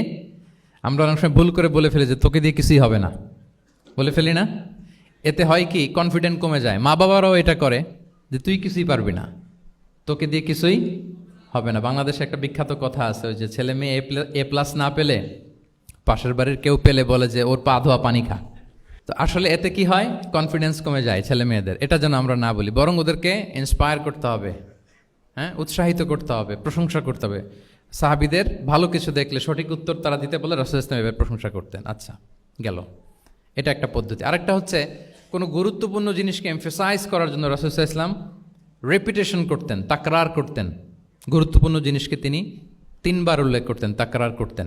আত্তাকওয়া হা হুনা, আত্তাকওয়া হা হুনা, আত্তাকওয়া হা হুনা, ওয়া ইউশিরু ইলা সদরিহি সালাসা মাররাত। তাকওয়া এখানে, এখানে, এখানে 3 বার। একবার বললেই তো হয়ে যায়, 3 বার কেন বলেন? এটা গুরুত্বপূর্ণ, ভেরি ইম্পর্টেন্ট ইস্যু। গুরুত্ব বোঝানোর জন্য এমফেসাইজ করতে যে তিনি কোনো জিনিসকে কয়বার বলতেন? 3 বার। বিদায় হজের ভাষণ যখন দিলেন, ভাষণ দেয়া শেষ, এবার বলতেছে আল্লাহুম্মা হাল বাল্লাগতু, আল্লাহুম্মা হাল বাল্লাগতু, আল্লাহুম্মা হাল বাল্লাগতু, আল্লাহুম্মা ফাশহাদ। 3 বার বললেন যে আল্লাহ আমাকে যা পৌঁছাতে বলেছেন, হে মহাসমাবেশ তোমরা বলো আমি কি পৌঁছাতে পেরেছি? আমি কি ঠিকঠাক পৌঁছালাম? আমি কি সব তোমাদেরকে বলেছি? সাক্ষ্য দাও, সাক্ষ্য দাও। সবাই বললো ইয়া রাসূলুল্লাহ, আল্লাহ যেমনটি বলেছেন সব আপনি আমাদের কাছে পৌঁছে দিয়েছেন, কিছু লুকোচুরি করেন নাই, কিছু লুকান নাই। তাহলে 3 বার জানতে চাইলেন, কয়বার? হ্যাঁ, এটা রাসূল সাল্লাল্লাহু আলাইহি ওয়াসাল্লামের একটা গুরুত্বপূর্ণ অভ্যেস ছিল, যে যেটাকে তিনি এমফেসাইজ করতে চাইতেন, যেটা গুরুত্বপূর্ণ কোনো বিষয় এটাকে তিনি রিপিট করতেন বারবার, সাধারণত 3 বার। সাধারণত কয়বার? তাহলে গুরুত্বপূর্ণ জিনিসগুলো আমরা বারবার বলবো যাতে আমাদের শিক্ষার্থীরা সহজে সেটা মুখস্থ করে ফেলতে পারে। আবার রাইডিং শেয়ারের আর একটা ঘটনা, মুআয ইবনে জাবাল রাদিয়াল্লাহু তাআলা আনহু, উনি একবার রাসূল সাল্লাল্লাহু আলাইহি ওয়াসাল্লামের সাথে বাহনের পেছনে ছিলেন, হয়তো উট। কুনতু রিদফান নবী, মুআয ইবনে জাবাল বলেন আমি রাসূল সাল্লাল্লাহু আলাইহি ওয়াসাল্লামের পেছনে একবার বসা ছিলাম। তো তখন হঠাৎ করে রাসূল সাল্লাল্লাহু আলাইহি ওয়াসাল্লাম আমাকে ডাক দিলেন। রাসূল সাল্লাল্লাহু আলাইহি ওয়াসাল্লাম সামনে, মুআয ইবনে জাবাল পেছনে। হঠাৎ ডেকে বললেন ইয়া মুআয ইবনে জাবাল, হে মুআয ইবনে জাবাল। তো তিনি বললেন খুব বিনয়ের সাথে, কুলতু লাব্বাইকা রাসূলুল্লাহি ওয়া সাআদাইক, মানে হে আল্লাহ রাসূল আমি হাজির, আমি প্রস্তুত। হে আল্লাহ রাসূল আপনি খালি অর্ডার করেন, বান্দা হাজির। আমরা এরকম বলি না মাঝে মাঝে বাংলায়, কি বলি? বান্দা হাজির, মানে আমি আছি আপনার খেদমত, আপনি বলেন। তো রাসূল ইসলাম বললেন ইয়া মুআয ইবনে জাবাল লাব্বাইকা রাসূলুল্লাহি ওয়া সাআদাইক, ইয়া রাসূলুল্লাহ আমি হাজির। কিন্তু রাসূল ইসলাম কিছু বলেন না, কিছুই বলেন না। আবার যাচ্ছে উট, যাচ্ছে যাচ্ছে যাচ্ছে, কয়েক মিনিট পরে আবার ডাক দিলেন ইয়া মুআয ইবনে জাবাল, হে মুআয। উনি একই কথা, লাব্বাইকা রাসূলুল্লাহ সাআদাইক, হে আল্লাহ রাসূল আমি হাজির, উপস্থিত। আবার ইয়া মুআয ইবনে জাবাল, হে মুআয। তিনি একই কথা বললেন লাব্বাইকা রাসূলুল্লাহ, 3 বার বললেন। 3 বার মুআয ইবনে জাবাল একই উত্তর দিলেন। তার মানে ওনার আগ্রহটা বাড়াচ্ছেন। রাসূল সাল্লাল্লাহু আলাইহি ওয়াসাল্লাম একটা গুরুত্বপূর্ণ কথা বলবেন, এই কথাটা শোনানোর জন্য মুআয ইবনে জাবালের উনি কি করতেছেন? ভেতর থেকে কথা বুঝতেছেন আমার সবাই? আগ্রহটা আরো বাড়াচ্ছেন, আরো বাড়াচ্ছেন। যখন দেখলেন যে না, আগ্রহ একেবারে 100-এ 100, এখন বললে সে এটা রিসিভ করতে পারবে, কাজে দিবে, তখন তিনি বললেন যে মুআয তুমি কি জানো হাল তাদরি মা হাক্কুল্লাহি আলাল ইবাদ, বান্দার উপর আল্লাহর হক কি জানো? তিনি বললেন আল্লাহু ওয়া রাসূলুহু আ'লাম, আল্লাহ আল্লাহ রাসূল ভালো জানে। সাহাবাদের একটা বৈশিষ্ট্য ছিল, they are very down to earth, মানে আউট অফ হাম্বলনেস তারা বলতেন আল্লাহ আল্লাহ রাসূল ভালো জানে। তো তিনি বললেন যে আল্লাহর, বান্দার উপর আল্লাহর অধিকার হচ্ছে যে বান্দা কখনো আল্লাহর সাথে শিরক করবে না, এক আল্লাহর ইবাদত করবে। কিছুক্ষণ পর আবার ইয়া মুআয ইবনে জাবাল, দেখেন কি স্টাইল, মানে রাজকীয় একটা স্টাইল। ইয়া মুআয ইবনে জাবাল, আবার তিনি লাব্বাইকা রাসূলুল্লাহ সাআদাইক, হে আল্লাহ রাসূল আমি তো হাজির, তুমি কি জানো যে আল্লাহর প্রতি বান্দার হক কি? আবার বললেন যে আল্লাহ আল্লাহ রাসূলই ভালো জানেন। তখন রাসূল সাল্লাল্লাহু আলাইহি ওয়াসাল্লাম বললেন যে আল্লাহর হক যেমনি তুমি জানলে যে বান্দা আল্লাহর সাথে শরীক করবে না, এক আল্লাহর ইবাদত করবে, এটা যদি কোনো বান্দা করে তাহলে ওই বান্দাকে কখনো আল্লাহ শাস্তি দিবেন না। এটা হচ্ছে বান্দার হক, আল্লাহর কাছ থেকে সে এটা পাবে যে আনলা ইউআযিবাহুম, আল্লাহ তাআলা তাকে কখনো শাস্তি দিবেন না। তাহলে এটা ছিল রাসূল সাল্লাল্লাহু আলাইহি ওয়াসাল্লামের অভ্যেস, যে তিনি একই কথা বারবার বলে আগ্রহ বাড়াতেন। 3 বার তিনি বলেছেন, 3 বার ডাক দিয়েছেন হে মুআয ইবনে জাবাল। তাহলে রিপিটেশন এটা একটা অভ্যেস ছিল রাসূল সাল্লাল্লাহু আলাইহি ওয়াসাল্লামের, পাঠদানের ক্ষেত্রে একটা পদ্ধতি। আচ্ছা, রাসূল সাল্লাল্লাহু আলাইহি ওয়াসাল্লামের আরেকটা পদ্ধতি ছিল যে তিনি ধারণ ক্ষমতা অনুযায়ী নির্দেশনা দিতেন, considering the state of the addressee. যাকে অ্যাড্রেস করতেছেন তার ক্যাপাসিটি কতদূর এটা বুঝে শুনে বলতেন, খুব বাড়িয়ে বলতেন, বেশি কিছু বলতেন না। এক বেদুইন আসলো, বেদুইন মানে সে মরুপল্লীতে থাকে, শহরের যে নিয়মকানুন জানে না, সভ্যতার ছোঁয়া তার মধ্যে লাগেনি। এসে বলল, দুল্লানি আলা আমাল আমিলতুহু ইদা আমিলতুহু দাখালতুল জান্নাহ। হে নবী, আপনি আমাকে এমন একটা আমল শিখায় দেন যেটা করলে আমি জান্নাতে যাব। তো রাসূল সাল্লাল্লাহু আলাইহি ওয়াসাল্লাম দেখলেন লোকটা বেদুইন, শহরে লোক না, আবার খুব সহজ সরল, একেবারে সাদামাটা। তো রাসূল সাল্লাল্লাহু আলাইহি ওয়াসাল্লাম বললেন, চারটা কাজ করবা। তা'বুদাল্লাহ ওয়ালা তুশরিকু বিহি শাইআ, তুকিমাস সালাতাল মাকতুবা, তুআদ্দি যাকাতাল মাফরুদা ওয়া তাসুমা রমাদান। চারটা কাজ। এক, আল্লাহর ইবাদত করবা, শিরক করবা না। ফরজ সালাত পড়বা, ফরজ যাকাত দিবা, রমজানের ফরজ রোজা রাখবা। কয়টা কাজ? কয়টা বলছে? Very simple to memorize, right? আচ্ছা, এটা যখন সে বলল তখন সে বেদিন বলতে আরম্ভ করলো যে আল্লাহ শপথ করে আমি বললাম, লা আযীদু আলা হাযা শাইআন ওয়ালা আনকুসু মিন। ঠিক আছে, আমি এই চারটাই করব, বাড়াবো না কমাবো না, এর চেয়ে বেশি কোনোদিন কিছু করবো না, কমও করবো না। মানে খালি আল্লাহরে মানবো, ফরজ নামাজ পড়বো, ফরজ যাকাতটা দিব, আর ফরজ রোজাটা রাখবো। আর কোনো আমল টামল আমার জীবনে আমি করব, বাড়াবো না কমাবো না। তো রাসূল সাল্লাল্লাহু আলাইহি ওয়াসাল্লাম বললেন যে কেউ যদি জান্নাতি লোক দেখে নিজের চোখ জোড়াতে চায়, খুশি হতে চায়, তারা যেন এই লোকের দিকে তাকায়, মানে এই লোকটা জান্নাতি। আল্লাহু আকবার, চলে গেল। দেখেন তার কাছে কিন্তু আমলের বিশাল ফিরিস্তি নিয়ে রাসূল সাল্লাল্লাহু আলাইহি ওয়াসাল্লাম হাজির হয় নাই, কারণ তার ক্যাপাসিটি দেখতে হবে, তার সক্ষমতা, সে কদ্দুর নিতে পারবে। রাসূল সাল্লাল্লাহু আলাইহি ওয়াসাল্লাম অবজার্ভ করে দেখলেন যে বেদুইন মানুষ, তার বেশি কিছু বললে কাজে দিবে না, অল্প একটু বলছে, ওইটা মেনেই সে কি হয়ে গেছে? জান্নাতি হয়ে গেছে। এটা অনেক সময় আমরা ভুল করে ফেলি। শিক্ষার্থীদের মধ্যে সবার রিসিভিং ক্যাপাসিটি এক ধরনের হয় না, কারো খুব বেশি, কারো খুব কম। তো একজন আদর্শ শিক্ষকের কাজ হচ্ছে এটাকে ফলো করা, অবজার্ভ করা, এবং যেটা তাদের সক্ষমতায় কুলায় ঠিক অতটুকু তাদেরকে দেয়, এর চেয়ে বেশি কিছু না। রাসূল সাল্লাল্লাহু আলাইহি ওয়াসাল্লামের আরেকটা পদ্ধতি ছিল গ্রাজুয়ালিটি, স্টেপ বাই স্টেপ, ধীরস্থিরভাবে, অল্প অল্প করে, শাইআন ফা শাইআন। আর তাদাররুজ বিল বাদই বিল আহাম্মি সুম্মাল মুহিম। আগে সবচেয়ে গুরুত্বপূর্ণ, starting with the most important affair first, then the important affair, then the important. সবচেয়ে গুরুত্বপূর্ণটা আগে, এরপরে যেটা কম গুরুত্বপূর্ণ, এরপরে কম গুরুত্বপূর্ণ। তাহলে একটু একটু করে বললে এটা মানুষের ফিতরাতের সাথেও যায়, তার নেচারের সাথেও যায়। আমরা মদ হারাম হওয়ার কথা জানি, কয়টা স্টেপে হারাম হয়েছিল মদ? একবারে যদি বলা হতো বন্ধ করার সহজ হতো সাহাবাদের জন্য? হতো না। অনেকে আছে দেখবেন যে চেইন স্মোকার, চেইন স্মোকার বুঝতে পেরেছেন তো? মানে অনেক সিগারেট খায়, লেটসে দিনে 10 থেকে 15টা খায়। তো যে চেইন স্মোকার, আপনি যদি বলেন যে এটা হারাম, আজকেই তোমার বাদ দিতে হবে, হারাম, এটা খাইতে পারবে না, পারবে? ও দুনিয়া সব বাদ দিতে পারবে, সিগারেট বাদ দিতে পারবে না। তো তারে কি করতে হবে? ফ্লেক্সিবিলিটি দিতে হবে, যে আস্তে আস্তে ছাড়েন, 10টা করে খান তো চালাইতে থাকেন, আজকে 10টা খাইছেন, কালকে 9টা করে খান, চালাইতে থাকেন, একসাথে সব বন্ধ করার দরকার নেই। তারপরের সপ্তাহে 8টা করে খান, এরপরের সপ্তাহে 5টা করে খান, অল্প অল্প করে অবশ্যই সে কমাতে পারবে। এরপরের সপ্তাহে 2টা খান, এরপরের সপ্তাহে বন্ধ করেন না, চালাইতে থাকেন। সে চালাচ্ছে কিন্তু কমিয়ে আনতেছে, চালাচ্ছে কিন্তু। আচ্ছা, যেই সপ্তাহে সে একটা সিগারেট খেলো, এরপরের সপ্তাহে এটা তো বাদ দিলেও তার গায়ে লাগার কথা না, ঠিক কিনা বলেন? যেই সপ্তাহে কয়টা খেলো, এটা তো স্যাক্রিফাইস করা যায়, কিন্তু 10টা থেকে 0তে আসা সহজ না। তাহলে গ্রাজুয়ালি আমরা এই ভুলটা করি। অনেকের নতুন করে আল্লাহ তাআলা রিয়েলাইজেশন দিয়েছেন, নতুন দিনে আসছে, দিনে ফিরছে, মানে প্র্যাকটিসিং হতে চায়। এখন আপনি তারে পাইয়া এমন নিয়ম কানুন দেখাচ্ছেন, বেচারা তো বলে আগে যা ছিলাম ওইটাই ভালো ছিলাম।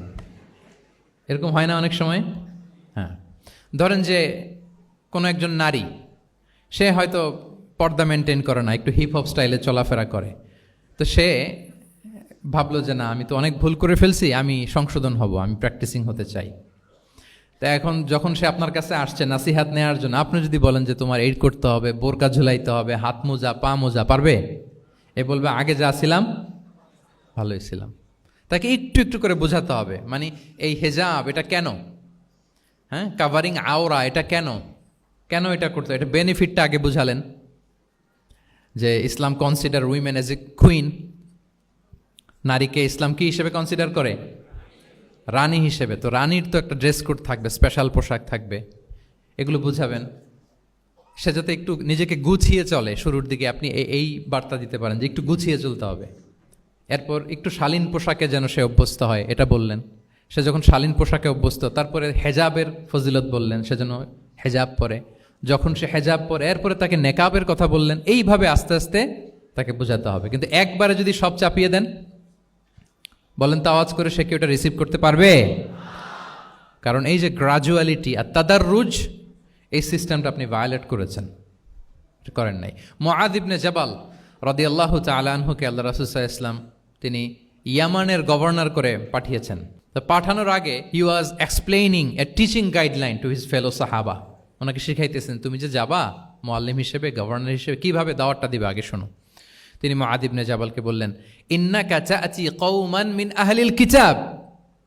হে মুআয, জেনে রাখো, এমন একটা এলাকায় তোমাকে পাঠাচ্ছি, তারা কিন্তু আহলে কিতাব, মানে তারা হচ্ছে Jewish and Christian community, they are not Muslim, তারা কিন্তু ইহুদি খ্রিস্টান ওখানে।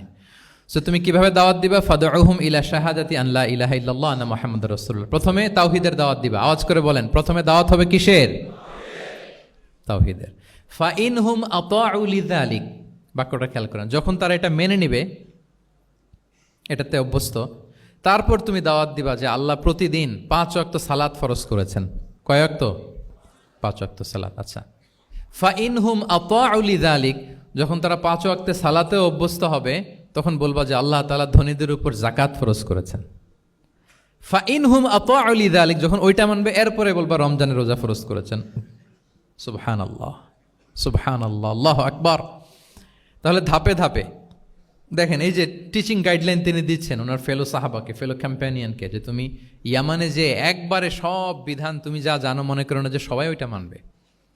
তারা জুইশ, তারা ক্রিশ্চিয়ান, একটু একটু করে তাদেরকে দাওয়াত দিতে হবে। তাহলে গ্রাজুয়ালিটি, পাঠদান পদ্ধতির একটা অন্যতম বিষয় হচ্ছে কি গ্রাজুয়ালিটি, মানে ধাপে ধাপে, ধীরে ধীরে, অল্প অল্প করে বোঝানো।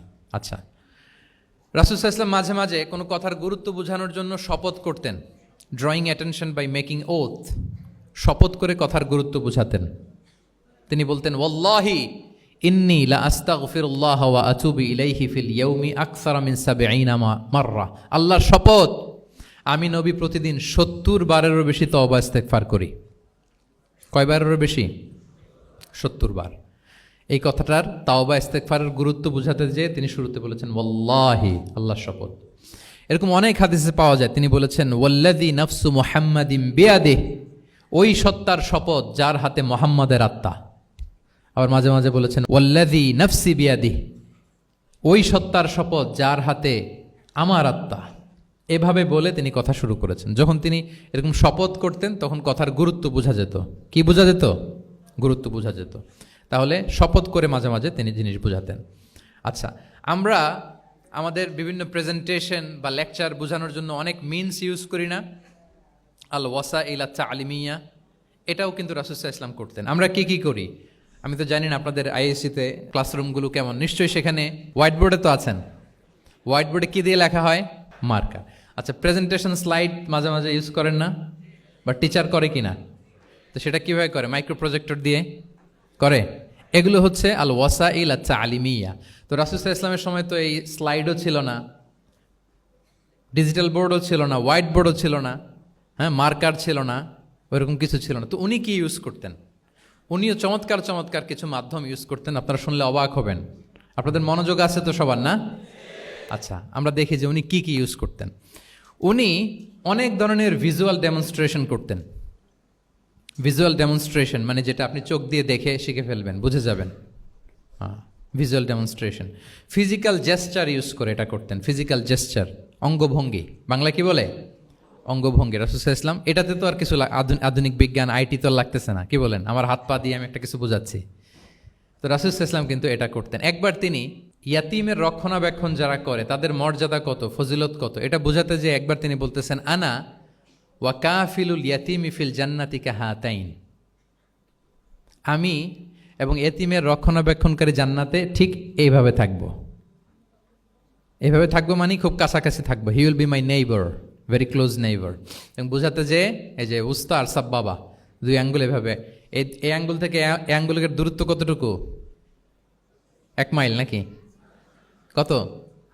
একেবারে কাছে, এই আঙ্গুল থেকে অ্যাঙ্গুলের তেমন কোনো দূরত্বই নাই, মানে খুব কাছে। এটা দিয়ে তিনি বুঝালেন আমি এবং এতিমের রক্ষণাবেক্ষণকারী ঠিক এভাবে থাকবো যেভাবে এই দুটো আঙ্গুল কাছাকাছি। আল্লাহু আকবার। তাহলে এই যে ফিজিক্যাল জেস্টার ইউজ করলেন কিনা, অঙ্গভঙ্গি, এটাকে বলে ভিজুয়াল ডেমনস্ট্রেশন। কি বলে? Visual demonstration. এবং রিসার্চাররা বলতেছেন যে approximately 80% of human learning comes through the visual demonstration. মানে আইজ দিয়ে, চোখ দিয়ে আমরা আমাদের শেখার 80% শিখে ফেলি। আমাদের শিখনের অলমোস্ট 80% আমরা দেখে দেখে শিখি। তাহলে রাসূল সাল্লাল্লাহু আলাইহি ওয়াসাল্লাম ভিজুয়াল ডেমনস্ট্রেশন করলেন, আনা ওয়া কাফিলুল ইয়াতীমি ফিল জান্নাতি কাহাতাইন। আচ্ছা, আরও দেখি হাদিসে এরকম আরও পাওয়া যায়। আমরা যে মুমিনরা ভাই ভাই, বিভিন্ন হাদিসে বিভিন্ন টেক্সটে রাসূল সাল্লাল্লাহু আলাইহি ওয়াসাল্লাম বলেছেন। এটা ইসলামের একটা খুব মৌলিক কথা, আমরা সবাই জানি না? আমরা সবাই কি এই অডিটোরিয়ামে আমরা যারা বসে আমরা সবাই কি? আল মুমিনু আখুল মুসলিম, একে অপরের ভাই। আমাদের মধ্যে আবার আরেকটা সমস্যা আছে, আমরা দেখা যায় যে প্রত্যেকে যেই দল করে ওই দলের এরা ভাই ভাই আর কি, এরকম। এই হাদিসের একটা নিজস্ব অর্থ বলয় আমরা করে নিয়েছি যে ভাই ভাই ঠিক আছে, বাট আমি এই দলের, সো আমরা ভাই ভাই। আচ্ছা, ওরা ওই দল, তো ওরা কি নিজেরা নিজেরা আসলে কি এই ভাই ভাই নাকি? না, যারাই কালেমা শাহাদাতে বিশ্বাসী, যারা আমাদের কেবলাকে কেবলা মানে, যারা ঈমান এনেছে, তারা সবাই আমরা কি ভাই ভাই। এই যে আমাদের ভ্রাতৃত্বের বন্ধনটা যে খুব অটুট এবং মজবুত সুদৃঢ়, এটা বোঝানোর জন্য রাসূল ইসলাম একবার বললেন আল মুমিনু লিল মুমিনি কাল বুনিয়ান। মুমিন যে ভাই ভাই, এই ভ্রাতৃত্বের বন্ধন হচ্ছে সুদৃঢ় প্রাচীরের মতো। ইয়াশুদ্দু বা'দুহু বা'দা, one side strengthening the other. একটা বড় প্রাচীর, যেমন এই বিল্ডিংটা যেমনি এই পাশ ওই পাশটাকে মজবুত করে ধরে রেখেছে, ওই পাশ যেমনি এটাকে মজবুত করে ধরে ঠায় দাঁড়িয়ে আছে বছরের পর বছর, যুগের পর যুগ। রাসূল সাল্লাল্লাহু আলাইহি ওয়াসাল্লাম বললেন মুমিন যে ভাই ভাই, তাদের সম্পর্কটা এরকম সুদৃঢ়। কতটা সুদৃঢ় এটা বলতে যে ওয়াশাব্বাকা বাইনা আসওয়াবিহি, তিনি হাতের এই 5 আঙ্গুল, এই 5 আঙ্গুলের ভেতরে ঢুকাই দিলেন। এরকম ধরেন তো একটু সবাই। আচ্ছা, ঢুকিয়ে একটু চাপ দেন, এখন ব্যাপারটা অনেক মজবুত হয়ে গেল না? হ্যাঁ, কেউ চাইলে কি সহজে ছোটাতে পারবে? না। তাহলে এই যে আরেকটা ভিজুয়াল ডেমনস্ট্রেশন পাইছেন, পেয়েছেন? ফিজিক্যাল জেস্চার, অঙ্গভঙ্গি করে তিনি বুঝাইলেন যে আমাদের ভ্রাতৃত্বটা এইরকম মজবুত। মানে ওনার কাছে যা ছিল ওইটা বুঝাতে যে তিনি এই ফিজিক্যাল জেস্চারটা নিয়েছেন যে মুমিন ভাই ভাই এবং আমাদের ভ্রাতৃত্বের বন্ধনটা ঠিক এরকম মজবুত, লাইক দিস। তাহলে এটাকে বলে ভিজুয়াল ডেমনস্ট্রেশন, যেহেতু এতে করে সাহাবারা সহজে বুঝতো, এটা দিয়ে সহজে বুঝলো। আবার মাঝে মাঝে তিনি ড্রয়িং করেছেন, আমাদের মতো ডিজিটাল সিস্টেমে ড্রয়িং করে না, এখন তো খুব ইজি। তো তিনি কীভাবে ড্রয়িং করেছেন, একবার সাহাবিদেরকে নিয়ে তিনি মরুভূমির মাঝখানে খেজুরের ডাল নিয়ে একটা স্ট্রেট লাইন, সরল রেখা আঁকলেন। খাত্তা লানা রাসূলুল্লাহ সাল্লাল্লাহু আলাইহি ওয়াসাল্লাম খাত্তান, আল্লাহ রাসূল সাল্লাল্লাহু আলাইহি ওয়াসাল্লাম মরুভূমিতে খেজুরের ডাল দিয়ে টেনে একটা স্ট্রেট লাইন, মানে সরল রেখা আঁকলেন। একে বললেন হাযা সাবিলুল্লাহ, এটা হচ্ছে আল্লাহর রাস্তা, মানে সিরাতুম মুস্তাকিম। এরপরে এই স্ট্রেট লাইন, সরল রেখার ডানে বায়ে ছোট ছোট অনেকগুলো দাগ কাটলেন খেজুরের ডাল দিয়ে, আর বললেন হাযিহি সুবুলুশ শাইতান, এগুলো হচ্ছে শয়তানের রাস্তা। ফি কুল্লি সাবিলিন শাইতান, এই প্রত্যেকটা রাস্তায় একটা করে শয়তান থাকে, সে তার শয়তানি কাজের হাতছানি তোমাদের দেয়। তাহলে খেজুরের ডাল দিয়ে একটা স্ট্রেট লাইন সরল রেখা করে বললেন এটা সিরাতুম মুস্তাকিম সাবিলুল্লাহ, আর ডানে বায়ে ছোট ছোট দাগ কেটে বললেন এগুলো হচ্ছে সাবিলুশ শয়তান। ওই পথে, শয়তানের হাতছানি দেয়া পথে কভু যাওয়া যাবে, বরং সিরাতুল মুস্তাকিমে থাকা লাগবে। তাহলে এই যে ভিজুয়াল ডেমনস্ট্রেশন ব্যাপারটা ক্লিয়ার হয়েছে না? কাফিলুল ইয়াতীমি কাহাতাইন শাব্বাকা বাইনা আসাবিহি খাত্তা লানা রাসূল সাল্লাল্লাহু আলাইহি ওয়াসাল্লাম খাত্তা। তাহলে এভাবে ওনার সাধ্যের নাগালে যা যা ছিল সাহাবাদেরকে আরো বুঝাতে, ভালো করে to clarify the issue, to visualize the matter, রাসূল সাল্লাল্লাহু আলাইহি ওয়াসাল্লাম এগুলোর ব্যবহার করেছেন। এরপর মাঝে মাঝে সাহাবীদের মস্তিষ্কের যাতে ব্যায়াম হয়, শিক্ষার্থীর কল্পনার জগতে কোনো কিছু চিত্রায়িত করা, এতে করে মস্তিষ্কের ব্যায়াম হয় আর কি, to enhance the power of imagination, আপনার ইমাজিনারি পাওয়ারকে ডেভেলপ করবার জন্য। রাসূল সাল্লাল্লাহু আলাইহি ওয়াসাল্লাম হাদিসে এরকম অনেক কথা বলেছেন যে তোমরা একটু ভাবো তো, এরকম হইলে কেমন হয়, এমন হইলে কেমন হয়, তেমন হইলে কেমন হবে। এই কথাগুলো যখন বলতেন সাহাবারা ভাবনার জগতে হারিয়ে যেত, ভাবতেন, কল্পনার রাজ্যে হারিয়ে যেতেন, ওনাদের মস্তিষ্কের ব্যায়াম হতো, ইমাজিনেশনের যে পাওয়ার এটা ডেভেলপ করতো, এমনটা পাওয়া যায়। রাসূল ইসলাম একবার বললেন আরাআইতুম লাউ আন্না নাহরান বিবাবি আহাদিকুম ইয়াগতাসিলু মিনহু কুল্লা ইয়াউমিন খামসা মাররাতিন হাল ইয়াবকা মিন দারানিহি শাই। আচ্ছা বলো তো, তোমরা একটু ভাবো তো, কল্পনার রাজ্যে হারিয়ে যাও, ভেবে দেখো তো, ধরো যে তোমার বাড়ির সামনে একটা ঝর্ণাধারা আছে বা একটা চমৎকার লেক আছে যেখানে স্বচ্ছ স্ফটিক পানি, তুমি যদি প্রতিদিন ওই ঝর্ণায় যে বা ওই লেকে নেমে 5 বার গোসল করো, তোমার গায়ে কোনো ময়লা থাকবে আর? সাহাবারা কল্পনা করে বলে না, মনে মনে ভাবতেছে যে গোসল করতেছে, 5 বার গোসল করার পরে আর আমার গায়ে দুর্গন্ধ, ঘামের গন্ধ থাকবে কি করে? না, কোনো ময়লা থাকবে না। সাহাবার বলল, লা ইয়া রাসূলুল্লাহ, লা ইয়াবকা মিন দারানিহি শাই। রাসূল ইসলাম তখন বললেন, ফাকাযালিকা মাসালু সলাওয়াতিল খামস, এটা হচ্ছে 5 ওয়াক্ত সালাতের দৃষ্টান্তের মতো। ইয়ামহুল্লাহু বিহিন্নাল খাতায়া, কারো ঘরের সামনে যদি একটা স্বচ্ছ লেক থাকে, পানির ফোয়ারা, সে যদি 5 বার গোসল করে, তার গায়ে যেমনি কোনো দুর্গন্ধ, ময়লা, আবর্জনা কিছু থাকে না, কেউ যখন 5 ওয়াক্ত সালাত আদায় করে তখন এই সালাতও তার সব গুনাহগুলোকে ধুয়ে মুছে এরকম পাক পবিত্র সাফ করে দেয়। সুবহানাল্লাহ। বুঝে গেলেন যে সালাওয়াতুল খামস কিভাবে আমাদের পাপ মুছে ক্লিনজিং করে, এটা সাহাবারা ইজিলি বুঝে গেলেন। তাহলে ভেবে দেখো তো, চিন্তা করো তো, এটা বলে বেসিকলি দ্য পাওয়ার অফ ইমাজিনেশনকে রাসূল সাল্লাল্লাহু আলাইহি ওয়াসাল্লাম এনহ্যান্স করার চেষ্টা করলেন। এভাবেও সাহাবাদেরকে তিনি মাঝে মাঝে বুঝাতেন। রাসূল সাল্লাল্লাহু আলাইহি ওয়াসাল্লাম মাঝে মাঝে দেখা যায় যে সহজ করে বুঝাতে যে রূপক অর্থবোধক শব্দের প্রয়োগ করতেন, মাজাজ বা ইস্তেআরা। তো মাজাজ বা ইস্তেআরা মানে হচ্ছে মেটাফোর। কোনো জিনিসকে আরো সহজ করে বোধগম্যময় করতে রাসূল সাল্লাল্লাহু আলাইহি ওয়াসাল্লাম এই মেটাফোরকে ইউজ করতেন। যেমন রাসূল সাল্লাল্লাহু আলাইহি ওয়াসাল্লাম নারীদের প্রতি সদয় হওয়ার জন্য পুরুষদেরকে তিনি বলেছেন রিফকান বিল কাওয়ারির, অর্থাৎ কাঁচগুলোর সাথে ভালো আচরণ করো, মানে কাঁচগুলোকে দেখে রেখো। কাচের পাত্র দিয়ে তিনি নারীদেরকে, স্ত্রীদেরকে বুঝিয়েছেন রিফকান বিল কাওয়ারির। আচ্ছা বলেন তো, কাচের গ্লাস, প্লেট, তৈজসপত্র এক বাড়ি থেকে যদি আরেক বাড়িতে, লেটসে আপনি বাসা শিফট করবেন, আপনার কাছে অনেক কাচের তৈরি গ্লাস, প্লেট, তৈজসপত্র আছে। চট্টগ্রামের এই থানা থেকে ওই থানায় আপনি বাসা চেঞ্জ করবেন, এগুলো নেওয়ার সময় আপনারা কি করেন বলেন? র্যাপিং করে, এক্সট্রা প্রিকশন নিয়ে খুব সাবধানে এটাকে ধরতে হয়, রাখতে হয়, সেট করতে হয়, নামাতে হয়, ঠিক কিনা বলেন? এটা বোঝাতে যে নারীদের সাথে কোমল আচরণ করো, সদয় আচরণ করো, এটা বোঝাতে যে রাসূল সাল্লাল্লাহু আলাইহি ওয়াসাল্লাম বলেছেন রিফকান বিল কাওয়ারির। একবার স্ত্রীরা, আমাদের আম্মা জানেরা রাসূল সাল্লাল্লাহু আলাইহি ওয়াসাল্লামের সাথে সফরে যাচ্ছেন, খুব সম্ভবত হজের সফরে। তো ওনারা যখন পালকিতে চড়বেন, ওখান থেকে হাওদাজে উঠাবেন, খুব দ্রুত তাড়াহুড়ো করে কিছু লোকজন ওই পালকি উঠাচ্ছিল। তখন রাসূল সাল্লাল্লাহু আলাইহি ওয়াসাল্লাম বললেন, ওয়াই হাক ইয়া আনজাসা সাউকাকা রিফকান বিল কাওয়ারির, খুব সাবধানে নিয়ে যাও, কাজগুলোকে একটু দেখে শুনে নাও, কাচের বোতলগুলো, গ্লাসগুলো দেখে শুনে নাও, মানে স্ত্রীদেরকে একটু দেখে শুনে যত্নের সাথে নিয়ে নাও। তাহলে নারীদেরকে কিসের সাথে তুলনা করেছেন? কাচের গ্লাস, কাচের তৈজসপত্র, কাচের সামগ্রী, যাতে বুঝতে সুবিধা হয়। কাচের গ্লাস তোমরা যেমনি ধরো, রাখো, ডিল করো, নারীদের সাথেও এভাবে কি কোমল আচরণ করতে হবে। আচ্ছা, আমি শুরুতেই বলেছিলাম যে রাসূল সাল্লাল্লাহু আলাইহি ওয়াসাল্লামের সাহাবীদেরকে কিছু শেখানো পদ্ধতিটা মেইনলি কি ছিল? কি বেসড? কারো মনে আছে? Q&A based, right? এই তো মাশাআল্লাহ। Q&A মানে প্রশ্নোত্তরমূলক। সাহাবারা প্রশ্ন করতো, রাসূল সাল্লাল্লাহু আলাইহি ওয়াসাল্লাম উত্তর দিতেন। কারণ কোরআনেও আমাদেরকে উৎসাহিত করা হয়েছে, ফাসআলু আহলা যিকরি ইন কুনতুম লা তা'লামুন, যদি না জানো তাহলে আহলু যিকির বা আহলুল ইলমকে জিজ্ঞেস করে জেনে নাও। এবং রাসূল সাল্লাল্লাহু আলাইহি ওয়াসাল্লাম বলেছেন, ফাইন্নামা শিফাউল আইয়ি আস-সুআলু, অজ্ঞতার চিকিৎসা হচ্ছে প্রশ্ন করা। আপনি জানেন না তো আপনার কাজ কি করবেন? প্রশ্ন করবেন। আপনার টিচারকে প্রশ্ন করবেন, আপনার শায়েখকে কোশ্চেন করবেন, রিসার্চারকে আপনি বারবার কোশ্চেন করতে হবে। প্রশ্ন মানে তাকে জর্জরিত করতে, যত কোশ্চেন করবেন তত আপনি শিখতে পারবেন, যত কোশ্চেন করবেন তত আপনি শিখতে পারবেন। রাসূল সাল্লাল্লাহু আলাইহি ওয়াসাল্লাম এই পদ্ধতিটা সবচেয়ে বেশি অবলম্বন করতেন। কিছু নমুনা তো আমরা ইতিমধ্যে দেখেছি। আমরা আরও ভিতরে ঢুকি। রাসূল সাল্লাল্লাহু আলাইহি ওয়াসাল্লাম মাঝে মাঝে সাহাবাদেরকে প্রশ্ন করতেন, drawing attention of the listener by throwing question. প্রশ্ন ছুড়ে দেওয়ার মাধ্যমে ওনাদের মনোযোগ আছে না নাই এটা দেখতেন। এই যে মাঝে মাঝে আমি আপনাদেরকে জিজ্ঞেস করলে দেখা যায় যে আমি বুঝতে পারি যে আপনারা আমার সাথে আছেন না নাই। আপনাদের মনোযোগ আছে তো? আচ্ছা, ঠিক আছে, প্রশ্ন করবো একটু পরে। পুরো আলোচনা শেষে দিয়ে একটা প্রশ্ন করবো, দেখি কে কতটুকু মনে রাখতে পারলেন। তো রাসূল সাল্লাল্লাহু আলাইহি ওয়াসাল্লাম একবার প্রশ্ন করলেন সাহাবাদেরকে, তাদের অ্যাটেনশন যাতে গ্রো করে। তিনি বললেন যে ইন্না মিনা শাজারি শাজারাতান লা ইয়াসকুতু ওয়ারাকুহা মাসালুহা ইন্নাহা মাসালুল মুসলিম হাদ্দিসুনি মা হিয়া। তিনি সাহাবাদেরকে বললেন, সাহাবারা, এক ধরনের গাছ আছে যেই গাছের পাতা কখনো ঝরে না। কি কখনো ঝরে না? আচ্ছা, এর দৃষ্টান্ত হচ্ছে মুসলিমের দৃষ্টান্তের মতো। হাদ্দিসুনি মা হিয়া, বলো তো এটা কোন গাছ? যখন বলছে কোন গাছ, সাহাবারা চলে গেছে অনেক দূরে। সহজ হলে তার জিজ্ঞেস করবে না, নিশ্চয়ই আনকমন কোনো গাছ।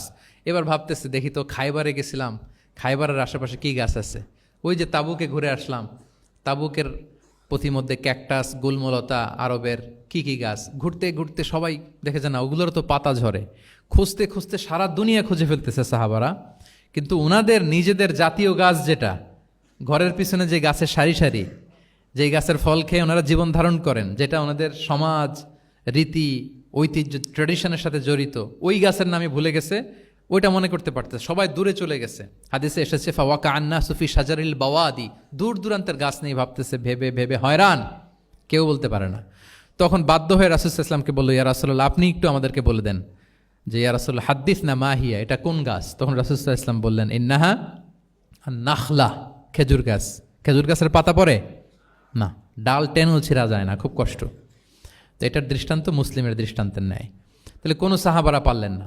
পরবর্তীতে হাদিসের যিনি বর্ণনাকারী আব্দুল্লাহ ইবনে ওমর তখন ছোট ছিলেন, বাড়িতে যাওয়ার পথে ওমর রাদিয়াল্লাহু তাআলা আনহুকে বলতেছেন যে বাবা, আব্বা, এটা যে খেজুর গাছ আমার কিন্তু মাথায় আসছিল। তোমারে ফারুক বলেন, বলো কি, তোমার মাথায় আসছিল, তুমি বললে না কেন? উনি বলে নাই কারণ সিনিয়র সাহাবারা পারতেছে না, বাপ চাচারা কেউ পারে না, আমি ছোট মানুষ বইলে আবার কোন বিপদে পড়ি, বিনয়ী মানুষ, উনি আর বলেন নাই, লাজুকতাও কাজ করতেছিল। তোমারে ফারুক বললেন, যদি আজকে তুমি এটার উত্তর নবীর সামনে দিতে পারতা, আমার বুকটা এত বড় হয়ে যেত নবীর সামনে। লাল কপাল বিশিষ্ট উট পেলে আরবরা যত খুশি হয়, আজকে আমি তার চেয়েও বেশি খুশি হয়ে যেতাম।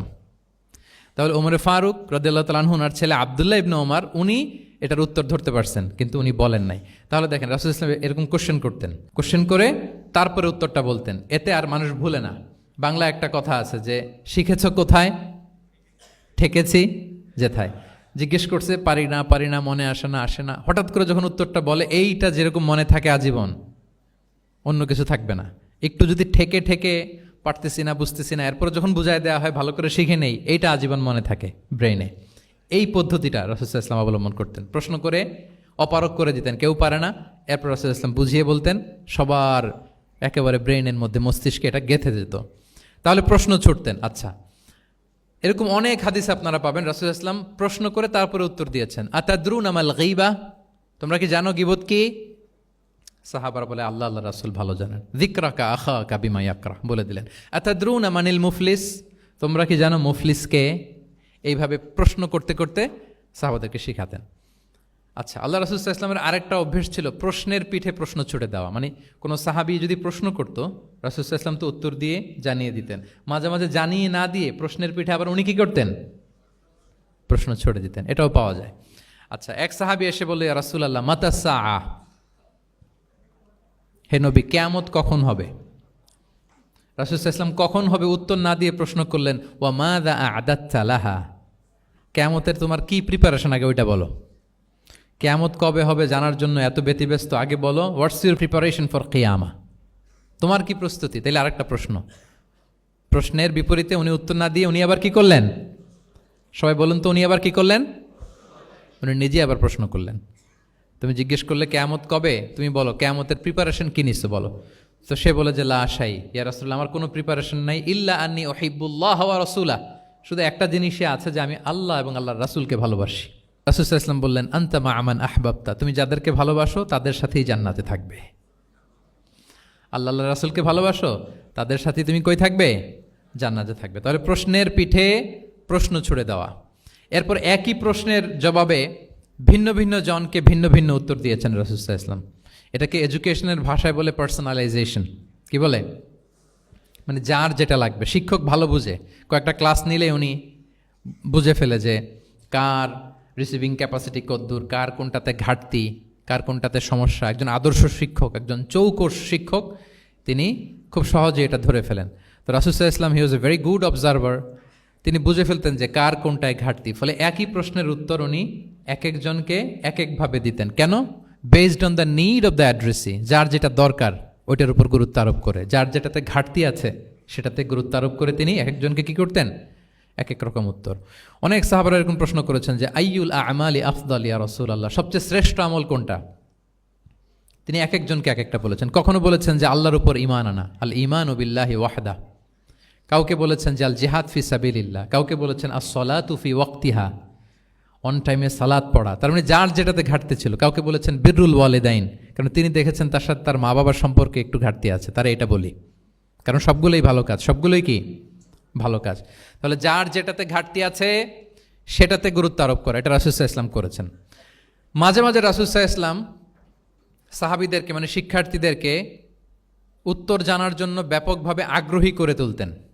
হ্যাঁ, এটা আরবিতে বলে তাশওয়িকুস সামিঈন ইলা মারিফাতিল জওয়াব, উত্তর শোনানোর জন্য আগ্রহী করে তোলা। সেক্ষেত্রে মাঝে মাঝে তিনি একটা দুটো শব্দ ইউজ করতেন, কিরকম, যেমন আওয়ালা আদুল্লুকুম অথবা আলা উখবিরুকুম, আমি কি তোমাদের বলবো না। এটা বললে সাহাবারা বলতেন বলেন বলেন ইয়া রাসূলুল্লাহ, অবশ্যই বলবেন, বালা ইয়া রাসূলুল্লাহ। আওয়ালা উখবিরুকুম, আমি কি তোমাদের জানিয়ে দিব না। সাহাবারা বলতেন ইয়া রাসূলুল্লাহ, অবশ্যই আপনি আমাদের জানিয়ে দিবেন। যেমন তিনি বললেন যে কেউ জান্নাতে যাবে না মুমিন হওয়া ছাড়া, কেউ ইমানদার হতে পারবে না যতক্ষণ না একে অপরকে তোমরা ভালো না বাসো। তাহলে তো এটা গুরুত্বপূর্ণ বিষয়, একে অপরকে ভালো না বাসলে নাকি মুমিনই হওয়া যাবে না, আর মুমিন না হলে তো জান্নাতেই যাওয়া যাবে না। তখন রাসূলুল্লাহ সাল্লাল্লাহু আলাইহি ওয়াসাল্লাম বললেন আওয়ালা আদুল্লুকুম আলা শাইইন ইযা ফাআলতুমুহু তাহাবাবতুম, আমি কি তোমাদেরকে বলবো না এমন একটা আমলের কথা যেটা করলে তোমাদের পারস্পরিক হৃদ্যতা বাড়বে, ভালোবাসা বাড়বে। তখন তিনি বললেন সেটা কি, আফশুস সালামা বাইনাকুম, তোমাদের মাঝে ব্যাপক সালামের প্রসারণ করো, সালামের প্রসার করো, একে অপরকে বেশি বেশি সালাম দাও। ব্যাপারটাকে এইভাবে প্রেজেন্ট না করে উনি যদি বলতেন সাহাবারা বেশি বেশি সালাম দিও, এটা সওয়াবের কাজ অনেক।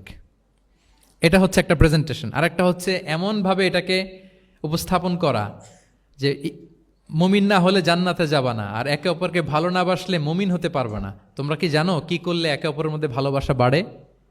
এরপর রাসূলুল্লাহ সাল্লাল্লাহু আলাইহি ওয়াসাল্লাম বলতেন যে সালাম দেওয়ার মাধ্যমে ভালোবাসা বাড়বে। একবার রাসূলুল্লাহ সাল্লাল্লাহু আলাইহি ওয়াসাল্লাম বললেন আলা উখবিরুকুম বিআফদালা মিন দারাজাতিস সিয়ামি ওয়াস সালাতি ওয়াস সাদাকা, আমি কি তোমাদের জানাবো না যে নামাজ, রোজা, সাদাকার চেয়েও বেশি ফজিলতের একটা আমল আছে, সেটা কি আমি কি তোমাদের জানাবো না।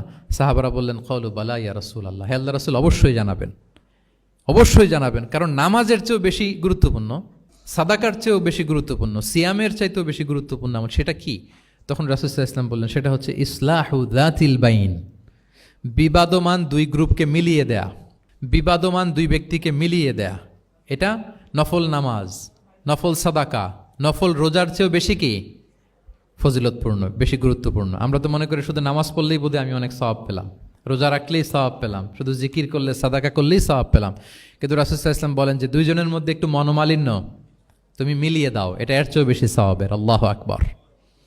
দুই গোষ্ঠীর মধ্যে দীর্ঘদিনের ঝগড়া মিলিয়ে দাও, এটা এর চেয়েও বেশি সওয়াবপূর্ণ।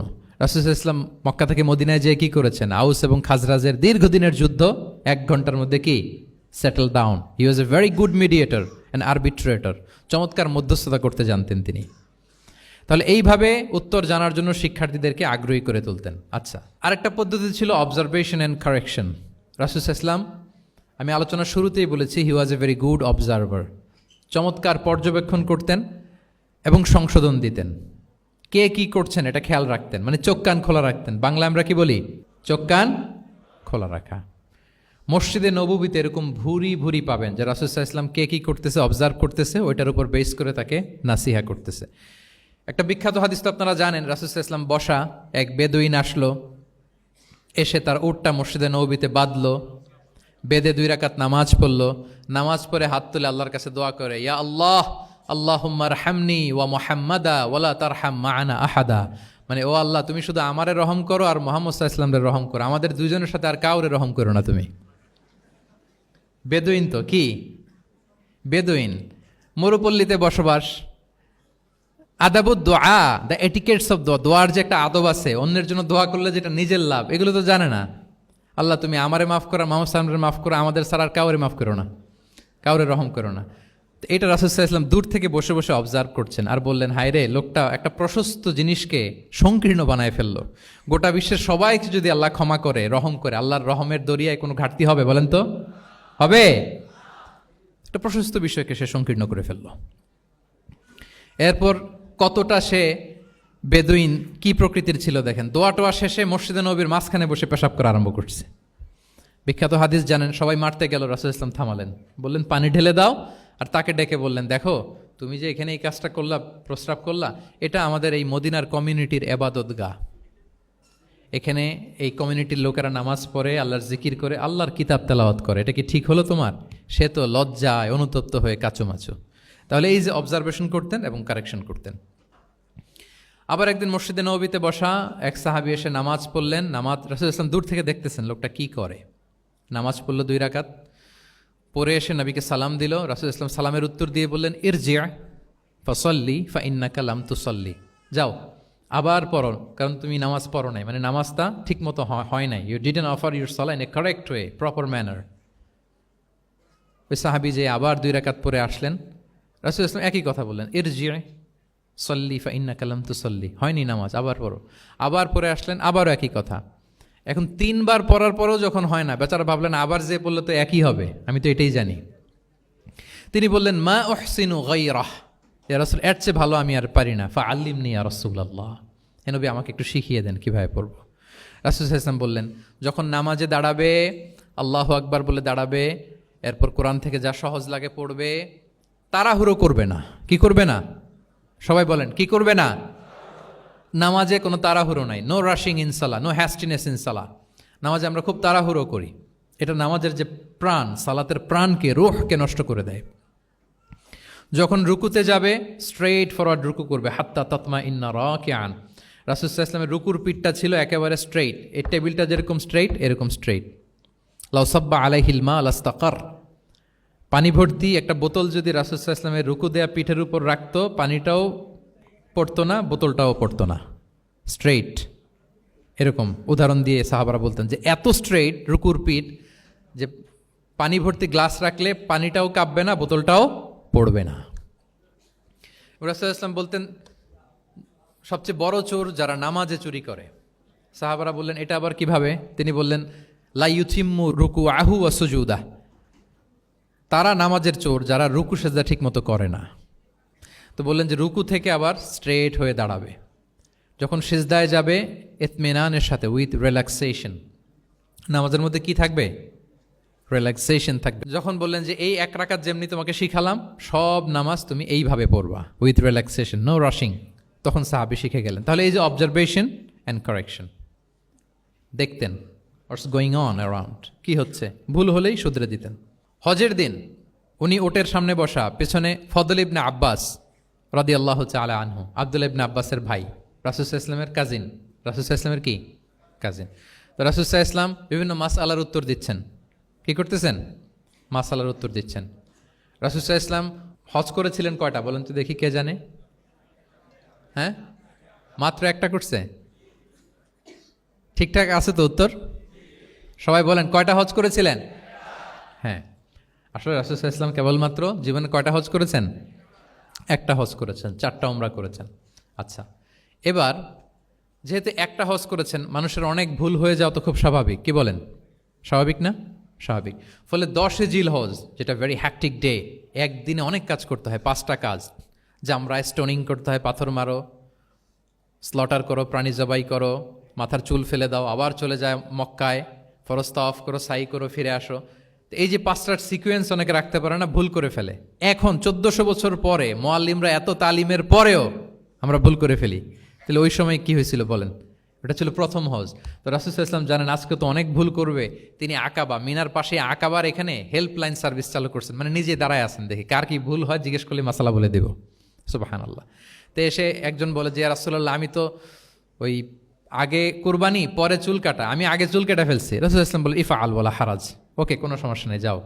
আরেকজন এসে বলে, আমি তো আগে এটা করছি। ওই দিন যাই নবীকে জিজ্ঞেস করা হয়েছে, নবী সাল্লাল্লাহু আলাইহি ওয়াসাল্লাম ফ্লেক্সিবিলিটি দিয়ে দিয়েছেন, বলে করো, অসুবিধা নাই।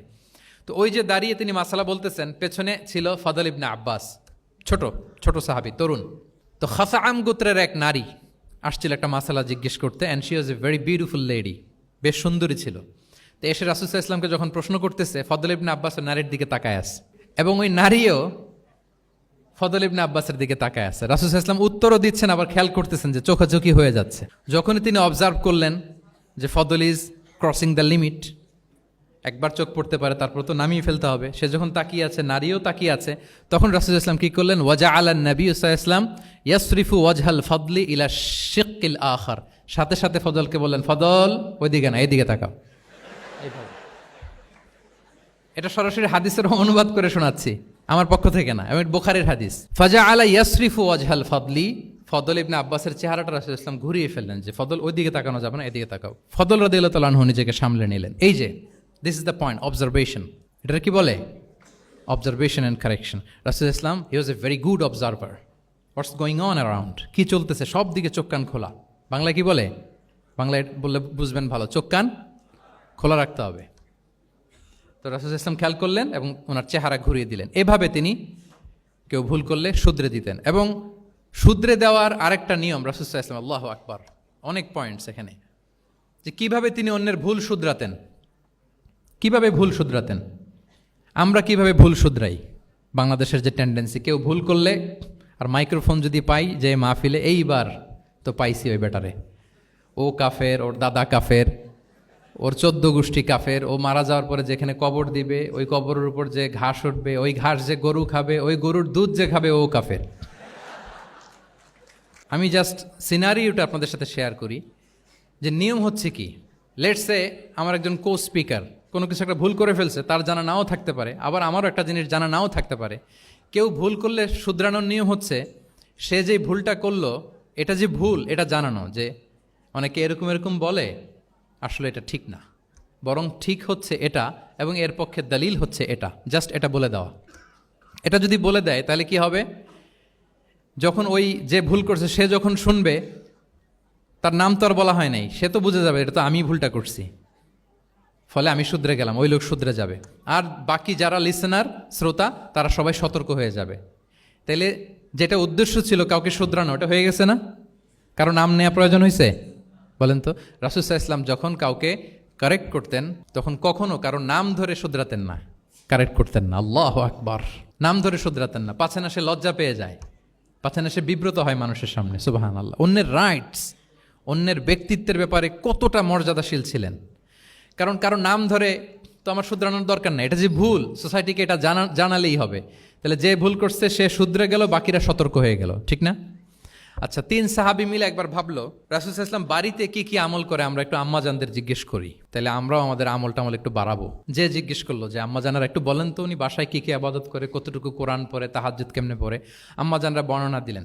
বর্ণনা শোনার পরে কান্নাহুম তাকাল্লুহা, ওনাদের কাছে একটু কম মনে হইলো, মানে অনেক এক্সপেকটেশন নিয়ে আসছিল। তারা ভাবছিল মানে রাতে ঘুমাই না, সারা রাত তাহাজ্জুদ আর কান্নাকাটি করে রাসূল সাল্লাল্লাহু আলাইহি ওয়াসাল্লাম কাটায় দেয়, তাদের এরকম একটা ধারণা ছিল। কিন্তু এসে শুনে যে না, আসার পরে নাকি ঘুমোতে যায়, অনেকক্ষণ ঘুমিয়ে সেই মাঝরাতে নাকি ওঠে। যা যা বর্ণনা শুনলো কান্নাহুম তাকাল্লুহা, এদের কাছে একটু কম মনে হলো। তো একজন বলতেছে আরে কম না, আইনা নাহনু মিন রাসূলিল্লাহ, কোথায় আল্লাহ রাসূল আর কোথায় আমরা। গফিরা লাহু মা তাকাদ্দামা মিন যামবিহি ওয়া মা তাআখার, ওনার তো আগের পরের সব গুনাহই মাফ। আদতে তো গুনাহই নাই, নবীরা তো মাসুম। তো ওনার সাথে কি আমাদের তুলনা, আমাদের এত কম করলে হবে না, তো কি করতে হবে? একজন বলে যে আজকে থেকে আমি আর ঘুমাবোই না সারা রাত, সারা রাত তাহাজ্জুদ পড়বো। আচ্ছা, আরেকজন বলে আমি আর না খেয়ে মানে রোজা ছাড়া থাকবো না, আমি সাওমে ভিসাল করব, সারা বছর রোজা রাখবো, যা করে আল্লাহ, রোজা থামাবো না, আমি রেগুলার রোজা রেখেই যাব। আচ্ছা, আরেকজন বলে আমি আর আমার স্ত্রীদের কাছেই যাব না, আমি সন্ন্যাসী জীবন নিয়ে নিলাম, আমি সন্ন্যাসী থাকবো, স্ত্রীদের সাথে মেলামেশাতে এই আমি যাব না, আমি এটা থেকে বিরত থাকবো। এই কথা যখন রাসূল সাল্লাল্লাহু আলাইহি ওয়াসাল্লামের কানে গেল, রাসূল সাল্লাল্লাহু আলাইহি ওয়াসাল্লাম রেগে গেলেন। রেগে গিয়ে সাহাবীদেরকে জড়ো করলেন। জড়ো করে তিনি বলতে আরম্ভ করলেন, আনতুমুল্লাযীনা কুলতুম কাযা ওয়া কাযা, আচ্ছা তোমাদের মধ্যে কে কে নাকি এরকম এরকম বলছে। সুবহানাল্লাহ। তিনি বলতে পারতেন এই আব্দুল্লাহ স্ট্যান্ড আপ, দাঁড়াও, আব্দুর রহিম দাঁড়াও, এই আব্দুল সাত্তার তুমি নাকি বলছো যে সারা রাত, এটা একটা কথা বললা তুমি, তুমি নাকি বলছো যে সারা বছর রোজা, এটা তুমি কি কথা বলতো, ভুল কাজ করছো, এটাও জানো না তুমি, তুমি নাকি বলছো স্ত্রীদের সাথে মিশবা না। এরকম যদি Abdullah, Abdur Rahman, just for example, এইভাবে দাঁড় করিয়ে যদি নাম ধরে ধরে বলতেন, ওনারা সাহাবীদের সামনে লজ্জিত হতেন না? না। আনতুমুল্লাযীনা কুলতুম কাযা ওয়া কাযা, এটাই রাসূল সাল্লাল্লাহু আলাইহি ওয়াসাল্লামের কাউকে কারেক্ট করার, তাসহিহ করার অভ্যেস ছিল। মা বালু আকওয়ামিন ইয়াকুলুনা কাযা ওয়া কাযা, মাঝে মাঝে বলতেন মা বালু আকওয়ামিন ইয়াফআলুনা কাযা ওয়া কাযা, তোমাদের মধ্যে কেউ কেউ নাকি এমনটা এমনটা বলে, তোমাদের মধ্যে কেউ কেউ নাকি এমনটা এমনটা করে। কই আমি তো রাতে ঘুমাই আবার সালাত পড়ি, কই আমি তো রোজা রাখি সোম বৃহস্পতি, বাকি দিনগুলোতে খাই, কই আমি তো আমার স্ত্রীদের সাথে মেলামেশা করি, এই সব কিছুকে ব্যালেন্স করেও তো আমার নবুয়তির তো আমার কোনো সমস্যা হয় নাই, আল্লাহ ভীরু হতে তো সমস্যা হয় নাই। ওয়াল্লাহি ইন্নী লা আখশাকুম লিল্লাহি ওয়া আতকাকুম লাহ, আল্লাহর শপথ আমি তোমাদের চাইতে আল্লাহকে বেশি ভয় করি, আমি তোমাদের চাইতে বেশি মুত্তাকি। তারপরেও এরকম ব্যালেন্সড লাইফ লিড করাতে আমার তো কোনো সমস্যা হয় নাই, তোমাদের কেন সমস্যা হলো, তোমরা এটা কোথায় পেলে? ফামান রাগিবা আন সুন্নাতি ফালাইসা মিন্নি, জেনে রাখো আমি যে স্ট্যান্ডার্ড ঠিক করে দিয়েছি এটাই সর্বশ্রেষ্ঠ ইবাদত। এর বাইরে যে কেউ যদি কিছু করে আমার সুন্নতের বাইরে, সে আমার দলভুক্ত হতে পারবে। সুবহান। এরকম যখন ধমক দিয়ে শাসিয়ে দিলেন, যেই তিনজন সাহাবী এই কথা বলছিল ওনারা তো শুধরে গেলেন। ওনারা তো টের পাচ্ছেন যে এগুলো আমাদের কি বলতেছে, ওনারা টের পাচ্ছেন না, শুধরে গেলেন। আর বাকিরা সতর্ক হয়ে গেলেন। আল্লাহু আকবার। সো এটা হচ্ছে কারেক্ট করার নিয়ম। এখন আমরা কি করি, কেউ একটা ভুল করলে তখন তাকে ধরি, তার 14 পুরুষ নিয়ে কথা বলি, তার ব্যাপারে যদি আমার কোনো তিক্ত অভিজ্ঞতা থাকে, ঝাল মেটানোর একটা সুযোগ পেলাম, আমি ঝাল মেটাই, তাকে ছোট করি, হেয় করি। হেন কোনো কথা নাই যে আমি বলি না। একটাও কি রাসূল সাল্লাল্লাহু আলাইহি ওয়াসাল্লামের সুন্নাহর মধ্যে পড়ে? বলেন তো না। তাহলে মন গড়া পদ্ধতিতে আমরা কাউকে সংশোধন করতে চাচ্ছি না। আর এইভাবে করলে সংশোধন হবেও না। সে মানবিক কারণেই তার ইগোইস্টিক প্রবলেম চলে আসবে, যে সে আমাকে ছোট করলো, আমার নাম ধরে সে এত মানুষের সামনে অপমান করলো, সে হয়তো শুধরানোর যে রাস্তাটা ছিল ওইটাও বন্ধ হয়ে গেল। ঠিক কিনা বলেন? তাহলে রাসূল সাল্লাল্লাহু আলাইহি ওয়াসাল্লাম এভাবে শুধরাতেন। আর তামিম ফি তাসওয়িবিল আখতা, কারো ভুল শুধরাতে গেলে ইন জেনারেলি শুধরাতেন। যাদের শুধরানোর তারা শুধরে যেত, বাকিরা সতর্ক হয়ে যেত। আচ্ছা, আরেকটা পদ্ধতি ছিল ক্লিয়ার মিসকনসেপশন। কারো মিসকনসেপশন থাকলে রাসূল সাল্লাল্লাহু আলাইহি ওয়াসাল্লাম এটা ক্লিয়ার করে দিতেন। এক সাহাবী মনে করতেন ভালো জামা পরলে বুঝি অহংকার হয়। তিনি খুব সুন্দর ছিলেন দেখতে, খুব ভালো পোশাক পরিচ্ছদ পরতে পছন্দ করতেন। তিনি একবার বললেন, ইয়া রাসূলুল্লাহ, ভালো পোশাক পরলে কি অহংকার হয়? রাসূল সাল্লাল্লাহু আলাইহি ওয়াসাল্লাম বললেন, না। ইয়া রাসূলুল্লাহ, আমি ভালো জুতা পরতে পছন্দ করি, এটা কি অহংকার হয়? না, এটা অহংকার হয় না। আমি মানুষকে খুব খাওয়াতে পছন্দ করি এবং আমি চাই আমার চেয়ে যেন কেউ এটা এই কাজে আগাতে না পারে, আমিই খাওয়াবো, এটা কি অহংকার? রাসূল সাল্লাল্লাহু আলাইহি ওয়াসাল্লাম বললেন, না, এটা অহংকার না। অহংকার হচ্ছে আল কিবরু বাতারুল হাক্কি ওয়া গামতুন নাস। অহংকার হচ্ছে সত্যকে প্রত্যাখ্যান করা আর মানুষকে তুচ্ছ-তাচ্ছিল্য করা। সুবহানাল্লাহ। তাহলে এই যে মিসকনসেপশন, সে ভাবছে ভালো পোশাক পরলে এটা অহংকার হয়ে যায়, ভালো জামা পরলে অহংকার হয়ে যায়। এগুলো তো অহংকার হয় না, বরং অহংকার হয় সত্যকে প্রত্যাখ্যান করলে আর মানুষকে তুচ্ছ-তাচ্ছিল্য করলে। তাহলে এই জাতীয় মিসকনসেপশন ইন দ্য সোসাইটি, এটাকে তিনি ক্লিয়ার করে দিতেন। আচ্ছা, রাসূল সাল্লাল্লাহু আলাইহি ওয়াসাল্লাম প্র্যাকটিক্যালি শেখানোর চেষ্টা করতেন। কি করতেন? প্র্যাকটিক্যালি, যেটাকে প্রায়োগিক শিক্ষা, ব্যবহারিক শিক্ষা। অজু করে দেখাতেন, এইভাবে অজু করতে হয়। সালাত পড়ে দেখাতেন, সল্লু কামা রাআইতুমুনি উসাল্লি। সালাত তো হচ্ছে আল আমাল আল মুতাওয়ারাস, এই উম্মার অবিচ্ছিন্ন কর্মধারা। সালাত জিবরিল আলাইহিস সালামকে শিখিয়েছেন আল্লাহ, রাসূল সাল্লাল্লাহু আলাইহি ওয়াসাল্লামকে শিখিয়েছেন জিবরিল আলাইহিস সালাম, রাসূল সাল্লাল্লাহু আলাইহি ওয়াসাল্লাম শিখিয়েছেন সাহাবীদেরকে। এইভাবে অবিচ্ছিন্ন কর্মধারা, আরবিতে বলে আল আমাল আল মুতাওয়ারাস। এবং রাসূল সাল্লাল্লাহু আলাইহি ওয়াসাল্লাম বলতেন, সল্লু কামা রাআইতুমুনি উসাল্লি, আমাকে যেমনি সালাত পড়তে দেখো এইভাবে পড়ো। হজের ক্ষেত্রেও বলেছেন, খুদু আন্নি মানাসিকাকুম, হজের বিধানকে দেখে নাও। একবারই তো হজ করেছেন, হাতে কলমে প্র্যাকটিক্যাল গাইডলাইন দিয়ে শিখিয়েছেন। এবং সাহাবারা ভুল করে কিনা মাঝে মাঝে শুনতেন, যেটাকে আরবিতে বলে কেরাতু তিলমিদা আলা শেখ। আব্দুল্লাহ ইবনে মাসউদ রাদিয়াল্লাহু তাআলা আনহুকে রাসূল সাল্লাল্লাহু আলাইহি ওয়াসাল্লাম একবার বললেন, আব্দুল্লাহ একটু তেলাওয়াত করো তো। তিনি বললেন, আকরাউ আলাইকা ওয়া আলাইকা উনজিল, হে নবী, আমি আপনার সামনে দাঁড়ায় তেলাওয়াত করব, আপনার উপর কোরআন নাজিল হয়। রাসূল সাল্লাল্লাহু আলাইহি ওয়াসাল্লাম বললেন যে, ইন্নী উহিব্বু আন আসমাআহু মিন গায়রি, হে আব্দুল্লাহ ইবনে মাসউদ, আমি কোরআন তেলাওয়াত তোমাদেরকে শোনাতে যেমনি পছন্দ করি, তোমরা কেউ পড়বা আর আমি শুনবো, এটাও খুব পছন্দ করি। কারণ উনি প্ল্যান করে রাখছেন আব্দুল্লাহ ইবনে মাসউদ কি হবেন, তিনি কিছুদিন পরে উম্মার শিক্ষক হবেন। ওইখানে আবার ভুলটুল করে ফেলেন কিনা উনি জাজ করতেছেন। তখন আব্দুল্লাহ ইবনে মাসউদ রাদিয়াল্লাহু তাআলা আনহু সূরা নিসা তেলাওয়াত করে শোনালেন। তাহলে রাসূল ইসলামের একটা পন্থা ছিল, তিনি শুনতেন আবার শোনাতেন। কি করতেন? শুনতেন। প্রতি রমাদানে যতটুকু কোরআন নাজিল হয়েছে তিনি জিবরিল আলাইহিস সালামকে শোনাতেন, আবার জিবরিল আলাইহিস সালাম পুরো কোরআন রাসূল সাল্লাল্লাহু আলাইহি ওয়াসাল্লামকে শোনাতেন। এটা ছিল একটা টেকনিক। আচ্ছা, রাইটিং মেথড, আমরা যেমনি লেখি, অ্যাসাইনমেন্ট, প্রেজেন্টেশন, লেখার মাধ্যমে জ্ঞান বিতরণ, জ্ঞান অর্জন, এটা কম ছিল। আমি আগেই বলেছি, মেইনলি ছিল oral based and QnA based. কিন্তু লেখাজোখা যে ছিলই না তা না, লেখা জানতো। হাতে গোনা অল্প কিছু সাহাবী মক্কায় লিখতে জানতেন, পড়তে জানতেন। মদিনাতেও ইহুদিরা জানতো, কিন্তু অন্যান্যরা, আরবরা, তাদের মধ্যে লেখার যে কালচার, এটা ওইভাবে গড়ে ওঠেনি। জানতেন অল্প সংখ্যক লোক। যেমন ওহী লেখক সাহাবী ছিলেন ইবনে কাসিরের বর্ণনা মতে 23 জন। কয়জন? ওনারা খেজুর গাছের ছালে, পাথরে, চামড়ায়, প্রাণীর চ্যাপ্টা হাড়ের মধ্যে কোরআন লিখে রাখতেন। এবং রাসূল সাল্লাল্লাহু আলাইহি ওয়াসাল্লাম কোরআন ছাড়া অন্য কিছু ওনার কাছ থেকে যেন লিখে রাখা না হয়, এই মর্মে আদেশ জারি করেছেন, লা তাকতুবু আন্নি গায়রাল কোরআন ওয়া মান কাতাবা আন্নি গায়রাল কোরআনি ফালইয়ামহু, কোরআন ছাড়া কিছু লিখো না। তাহলে কোনটা আমার কথা আর কোনটা আল্লাহর কথা মিক্স আপ হয়ে যাবে। কিন্তু কোরআন যখন অধিকাংশ রেকর্ডেড হয়ে গেল তখন তিনি হাদিস সংরক্ষণের জন্য লেখার জন্য পারমিশন দিয়ে দিলেন। যেমন মক্কা বিজয়ের ভাষণের পরে ইয়ামান থেকে আসা এক লোক আবু শাহ বলতেছে, ইয়া রাসূলুল্লাহ, আপনার ভাষণটা আমার একটু লিখে দিলে ভালো হয়। কি দিলে? লিখে দিলে। রাসূল ইসলাম সাহাবাদেরকে বললেন, উক্তুবুলি আবি শাহ, ঠিক আছে, এই ইয়ামানি ভিজিটর, তাকে আমার ভাষণটা তোমরা লিখে দাও। তাহলে এই লেখার পদ্ধতিটা খুব কম ছিল। রাসূল ইসলাম নিজে লিখতেন না, কাতেবে ওয়াহিদের দিয়ে লেখাতেন, কোরআন লেখাতেন।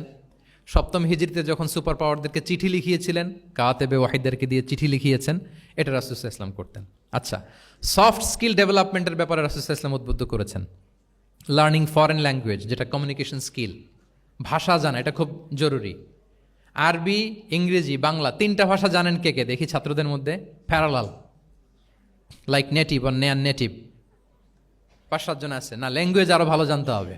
আরবিতে একেবারে ফ্লুয়েন্ট হইতে হবে, ইংরেজিতে ফ্লুয়েন্ট হইতে হবে। এই দুইটা ল্যাঙ্গুয়েজ যদি আপনার হাতে থাকে, you can win the world for sure, I am telling you. গোটা বিশ্ব আপনি জয় করে ফেলতে পারবেন। তাহলে আইআইইউসি তো এটার একটা সেন্টার, খুব চমৎকার সুযোগ এখানে আছে আরবিতে মাস্টার হওয়া, ইংরেজিতে মাস্টার হওয়া। তাহলে সফট স্কিল ডেভেলপমেন্টের ব্যাপারে রাসূল ইসলাম উৎসাহিত করেছেন। কিভাবে? ইহুদিরা যখন চিঠি লিখত, কোন ভাষা লিখত জানেন? হিব্রু ভাষায়, হিব্রু ল্যাঙ্গুয়েজে। এখন এইটা বোঝার জন্য রাসূল ইসলাম এক ইহুদিকে হায়ার করতে হইতো, যে তুমি একটু পরে বলো তো ওরা কি লিখলো। আচ্ছা, এটা লিখছে। এর বিপরীতে রাসূল যখন আবার চিঠি লিখবেন, তখন এক ইহুদিকে ডাকতে হইতো যে আমি বলতেছি আরবিতে, তুমি এটা হিব্রুতে ট্রান্সলেট করে পাঠাও। তো যেহেতু ইহুদিরা বিশ্বাসঘাতকতার অনেকগুলো ইনসিডেন্ট আছে, ট্রেচারি, বিট্রেয়াল ইনসিডেন্ট অনেকগুলো আছে, রাসূল ইসলাম বললেন আমি ইহুদিদেরকে বিশ্বাস করতে পারি না। কারণ একজনটা নিয়ে আসলাম, চিঠি একটা লিখছে একটা, সে অর্থ শোনাইলো আরেকটা। আমি বললাম লিখতে একটা, সে বিশ্বাসঘাতকতা করে লিখে দিল আরেকটা, তাহলে ঝামেলা হয়ে যাবে না? রাসূল ইসলাম তিনি যায়েদ ইবনে সাবিত রাদিয়াল্লাহু তাআলা আনহুকে বললেন যে তুমি এই হিব্রু ল্যাঙ্গুয়েজ শিখবা, শিখে আমার পক্ষ থেকে অন বিহাফ অফ মি তুমি জুইশদেরকে চিঠি লিখবা। ওদের চিঠি আসলে তুমি আমারে পড়ে শোনাবা। ইন্নী লা আমানু আলা ইয়াহুদ ফি কিতাবি, আমি ইহুদিদেরকে বিশ্বাস করি না। রাসূল ইসলাম যখন ওনাকে অ্যাসাইন করলেন এবং দোয়া করলেন, রাসূল ইসলামের দোয়ার বরকতে উনি বলেন যে 15 দিন যেতে না যেতে I became master in Hebrew within 15 days। 15 দিন যেতে না যেতে আমি হিব্রু ভাষায় পণ্ডিত হয়ে গেলাম। এরপর থেকে যত চিঠি ইহুদিদের কাছে লেখা প্রয়োজন হতো, আমি যায়েদ ইবনে সাবিত লিখে দিতাম, এবং হিব্রুতে চিঠি আসলে আমি অনুবাদ করে দিতাম। তাহলে দেখেন রাসূল ইসলাম কিন্তু এই কমিউনিকেশন স্কিল ডেভেলপমেন্ট করার জন্য, যেটাকে সফট স্কিল আমরা বলি, ইন্সপায়ার করেছেন না? তাহলে ল্যাঙ্গুয়েজ শিখবেন আপনারা, কি বলেন? শুধু আরবি ইংরেজি না, পারলে জাপানিজও শিখেন, চাইনিজও শিখেন, অনেক কাজে লাগবে। অ্যাটলিস্ট অ্যারাবিক অ্যান্ড ইংলিশ, ইনশাল্লাহ বলেন। সবাই বলেন নাই? মাশাআল্লাহ, তাবারাকাল্লাহ। রিজনিং, মারিফাতুল ইল্লাহ, শুধু একটা লিগ্যাল অপিনিয়ন জানিয়ে রাসূল সাল্লাল্লাহু আলাইহি ওয়াসাল্লাম ক্ষান্ত হতেন না। কেন এটা হালাল, কেন হারাম, রিজনিং শিখিয়েছেন তিনি। এটা দীর্ঘ আলোচনা, ফিকহের আলোচনা, ওইদিকে যাব না, জাস্ট বলে রাখলাম পয়েন্টগুলো। ইমোশনাল ইন্টেলিজেন্স তিনি ইউজ করেছেন শিক্ষাদানের ক্ষেত্রে, অর্থাৎ আবেগ অনুভূতিকে নাড়িয়ে দিয়ে ছাত্রকে ইমোশনাল বানিয়ে তারপরে মেসেজ দেয়া। সুবহানাল্লাহি ওয়া বিহামদিহি। এক যুবক এসে বললেন, ইয়া রাসূলুল্লাহ ইযান লি বিজিনা, হে নবী আপনি আমাকে জিনার অনুমতি দিন, জিনার অনুমতি দিন। ফা আকবালাল কওমু আলাইহি ফাজাজারুহু মাহমাহ, সাহাবারা ধমকাতে লাগলো, এই বেয়াদব, লজ্জা শরমের মাথা খেয়ে কি বলো এগুলো তুমি নবীর সামনে, জিনার অনুমতি দাও। ওয়ালা তাকরাবুজ জিনা, আল্লাহ বলেন জিনার কাছেও যেও না, ব্যভিচারের কাছেও যেও না। তুমি নবীর সামনে এসে এই পাপের অনুমতি চাও? রাসূল ইসলাম কিছু বললেন না। একটু পরে যুবককে ডেকে বললেন, আতুহিব্বুহু লিবনাতিক, আচ্ছা তুমি যে জিনার অনুমতি চাইলে তোমার কন্যার সাথে কেউ এরকম আচরণ করুক, এটাকে তুমি পছন্দ করবে? সে বলল, লা ইয়া রাসূলুল্লাহ, কেউই পছন্দ করবে না এটা। আচ্ছা, আতুহিব্বুহু লি উম্মিক, তোমার মায়ের সাথে কেউ অপকর্ম করবে, এটা তুমি পছন্দ করবে? লা ইয়া রাসূলুল্লাহ, না। আতুহিব্বুহু লি উখতিক, তোমার বোনের সাথে কেউ এই কাজ করবে, তুমি পছন্দ করবে? সে বলে না। ঠিক তখন রাসূল সাল্লাল্লাহু আলাইহি ওয়াসাল্লাম বললেন, তুমি যে এই কাজের অনুমতি চাইলে, যার সাথে তুমি জিনায় লিপ্ত হবে, সে তো কারো না কারো মা, কারো না কারো বোন, কারো না কারো আদরের কন্যা, তাহলে কিভাবে তুমি এটা করতে চাও? যুবক লজ্জিত হয়ে গেল। এত লজ্জিত হলো, রাবি বলতেছে ফালাম ইয়াকুন বা'দা যালিকাল ফাতা ইয়ালতাফিতু ইলা শাই, ওই রাবি বলতেছে এরপরে কোনোদিন এই যুবকরা ডানে বায়ে তাকাতেও দেখি নাই, স্ট্রেইট হাঁটতো। সুবহানাল্লাহ। রাসূল ইসলাম দোয়া করেছিলেন তার জন্য, আল্লাহুম্মা গফির যামবাহ ওয়া তাহহির কলবাহ ওয়া হাসসিন ফারজাহ। আল্লাহ তুমি তার গুনাহ মোচন করো, পাপ মোচন করো। আল্লাহ তুমি তার অন্তরকে পরিশুদ্ধ করো। আল্লাহ তুমি তার চরিত্রকে নিষ্কলুষ করে দাও। নবীর দোয়ার বরকতে চিরজীবনের জন্য নিষ্কলুষ পবিত্র তিনি হয়ে গেছেন। তাহলে দেখেন, তাকে অন্যভাবে বুঝাইলে হয়তো কাজ হইতে না, যখন তার নিজের উপর দিয়ে বোঝানো হলো। তোমার বোনের সাথে যদি হয়, তোমার মেয়ের সাথে যদি কেউ এটা করে, তুমি মেনে নিতে পারবা? এটাকে বলে ইমোশনাল ইন্টেলিজেন্সকে কাজে লাগিয়ে, মানুষের আবেগ অনুভূতিকে নাড়িয়ে দিয়ে, teaching by touching the heart, teaching by touching the emotions.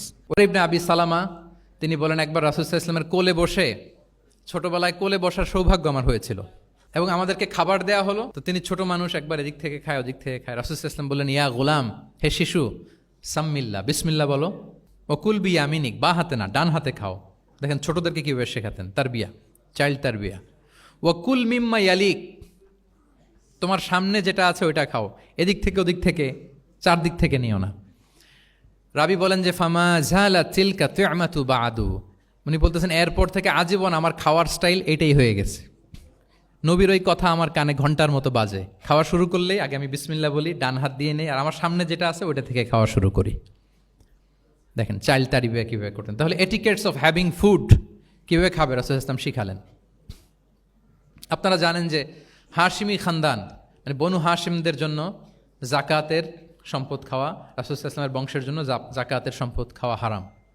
তো একবার জাকাতের সাদাকার খেজুর ছিল স্তূপ করা, রাসূল ইসলামের নাতি হাসান রাদিয়াল্লাহু তাআলা আনহু, ছোট্ট মানুষ, এসেই ওই খেজুর নিয়ে খেতে আরম্ভ করল। দূর থেকে রাসূল ইসলাম দেখে বললেন, কেখ কেখ এরমি বিহা। কেখ কেখ মানে আমরা বাংলা যেটাকে ওয়াক্থু, ওয়াক্থু মানে থু মেরে ফেলে দাও।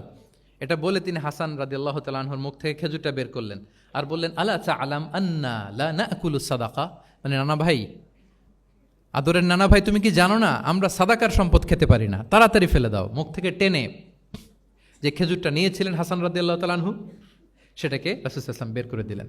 তাহলে এখানে কনসেপ্ট অফ হালাল এন্ড হারাম ছোটবেলা থেকেই নানা ভাইকে উনি ক্লিয়ার করে দিচ্ছেন।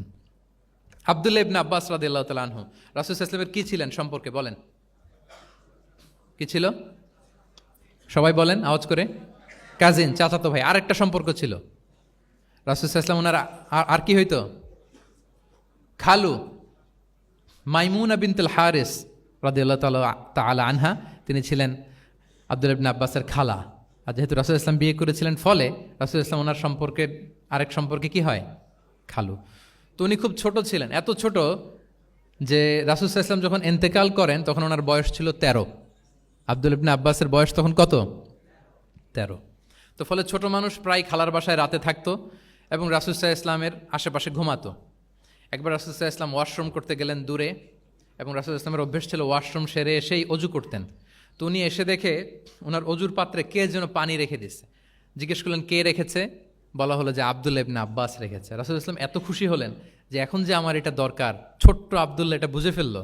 উনি ওনাকে জড়িয়ে ধরে একটা দোয়া করলেন, আল্লাহুম্মা আল্লিমহুল কিতাব, আল্লাহুম্মা ফাক্কিহু ফিদ্দীন ওয়া আল্লিমহু তা'বীল। আল্লাহ আপনি আব্বাসকে কিতাবের জ্ঞান শিক্ষা দেন। এবং এই দোয়ার বরকতে উনি রাইসুল মুফাসসিরিন হয়েছেন। এই পৃথিবীতে যত মুফাসসির আসবে সব মুফাসসিরদের সম্রাট হচ্ছে আব্দুল্লাহ ইবনে আব্বাস রাদিয়াল্লাহু তাআলা আনহু। আচ্ছা, উনি কি শিখাতেন, কিভাবে শিখাতেন? তাহাজ্জুদের সময় রাসূল ইসলাম নামাজে দাঁড়ালেন, আব্দুল্লাহ ইবনে আব্বাস এসে রাসূল ইসলামের বাম দিকে দাঁড়ালেন। ছোট মানুষ, ভাবছে আমিও যে নামাজ পড়ি। আচ্ছা বলেন তো, যদি দুইজন হয় নামাজে, একজন ইমাম আরেকজন মুসল্লি, মুসল্লি ইমামের কোন দিকে দাঁড়াবে? কিন্তু আব্দুল্লাহ ইবনে আব্বাস দাঁড়াইছে কোন দিকে? বাম দিকে, কারণ উনি ব্যাপারটা জানেন না। তখন রাসূল ইসলাম কি করলেন? হাত দিয়ে টেনে পিছন দিয়ে এনে ডান দিকে নিয়ে আসলেন। তাহলে রুলিংস অফ সালাতের সুন্নাহ কি, কিভাবে দাঁড়াতে হবে, এটা তিনি শিখালেন ছোট্ট আব্বাসকে, আব্দুল্লাহ ইবনে আব্বাসকে। এরকম অসংখ্য হাদিস আপনি সিরাতের পরতে পরতে, হাদিসের পরতে পরতে পাবেন, যে বাচ্চাদেরকে, শুধু যে যুবকদেরকে, তরুণদেরকে রাসূল সাল্লাল্লাহু আলাইহি ওয়াসাল্লাম শিখিয়েছেন এমনটা না, বরং শিশুদেরকেও শিখিয়েছেন। এইভাবে রাসূল সাল্লাল্লাহু আলাইহি ওয়াসাল্লাম এমন এক শিক্ষা পদ্ধতি আমাদের জন্য উপহার দিয়েছেন, যেটার মধ্য দিয়ে তিনি শ্রেষ্ঠতম প্রজন্ম, the best generation ever on আর্থ, যেটা আমি শুরুতে বলেছি, এবং তার ধারাবাহিকতা এর পরের প্রজন্মকেও শ্রেষ্ঠ প্রজন্ম বলা হয়েছে। এর পরের প্রজন্ম তিনটা জেনারেশন এই শিক্ষার, এই ওহির জ্ঞানের শিক্ষার ছোঁয়ায় তারা শ্রেষ্ঠ প্রজন্ম হয়েছে রাসূল সাল্লাল্লাহু আলাইহি ওয়াসাল্লামের এই শিক্ষা পদ্ধতির মধ্য দিয়ে। আমরা যদি সামারি করি যে রাসূল সাল্লাল্লাহু আলাইহি ওয়াসাল্লামের শিক্ষা পদ্ধতিটা কেমন ছিল, তাহলে বলতে হবে যে এটা উৎসাহমূলক ছিল, আশাব্যঞ্জক, কনফিডেন্ট বাড়া, ইন্সপায়ারিং ছিল। এটা কল্যাণকামিতায় ভরপুর ছিল, ওয়েল উইশিং ছিল। আমরা যেমনি কারো কথা শুনেই তার উত্তর দেই বা মাসালা বলে দেই, এরকম না। ইংরেজিতে এটাকে বলে এমপ্যাথেটিক। এমপ্যাথেটিক মানে খুব বেশি সুবিবেচক। He not only listen to the suffering of others, he use to feel it. তিনি ফিল করতেন। একজন এসে বলতেছে যে আমার এই সমস্যা, এটার এখন আমি কি করব? আমি জাস্ট বললাম এটার ইসলামী সমাধান এটা হচ্ছে একটা। রাসূল ইসলাম এরকম না, যে বলতেছে তার কষ্টটা তিনি ফিল করার চেষ্টা করতেন, ফিল করে তখন তাকে গাইডলাইন দিতেন। এটাকে বলে এমপ্যাথেটিক, ওয়েল উইশিং ম্যানারের, কল্যাণকামিতায় ভরপুর ছিল তার শিক্ষাদান পদ্ধতি। পরামর্শমূলক ছিল, যেখানে ম্যান্টরিং ছিল, কাউন্সিলিং ছিল। মানে শুধু টিচার হলে এটার আউটপুট একটা, কিন্তু if you work like a mentor, আপনি আপনার শিক্ষার্থীদেরকে মেন্টরিং করতেছেন, তাদেরকে কাউন্সিলিং করতেছেন, এটার আউটপুট হবে অন্যরকম। রাসূল সাল্লাল্লাহু আলাইহি ওয়াসাল্লাম হি worked as a mentor and councillor for the সাহাবা। সুবহানাল্লাহ। রাসূল সাল্লাল্লাহু আলাইহি ওয়াসাল্লামের দেওয়ার শিক্ষাটা ছিল বেসিক্যালি অ্যাডভাইজারি। আমরা মাঝে মাঝে অ্যাডভাইজারি নেই, দেখবেন বড় বড় নেতা লক্ষ লক্ষ টাকা বেতন দিয়ে অনেক বড় বড় উপদেষ্টা রাখে, তারা বিভিন্ন ধরনের অ্যাডভাইস দেয়। রাসূল সাল্লাল্লাহু আলাইহি ওয়াসাল্লাম এই সার্ভিসটা সাহাবাদেরকে দিতেন। ওনার শিক্ষাটা ছিল অংশগ্রহণমূলক, মানে এঙ্গেজমেন্ট ছিল। একতরফা আমি বলে গেলাম অথবা একতরফা ওরা বলে গেল, এরকম না। জিজ্ঞেস করতেন, শুনতেন, শোনাতেন, প্রশ্ন করতেন, প্রশ্নের পিঠে প্রশ্ন ছুড়ে দিতেন।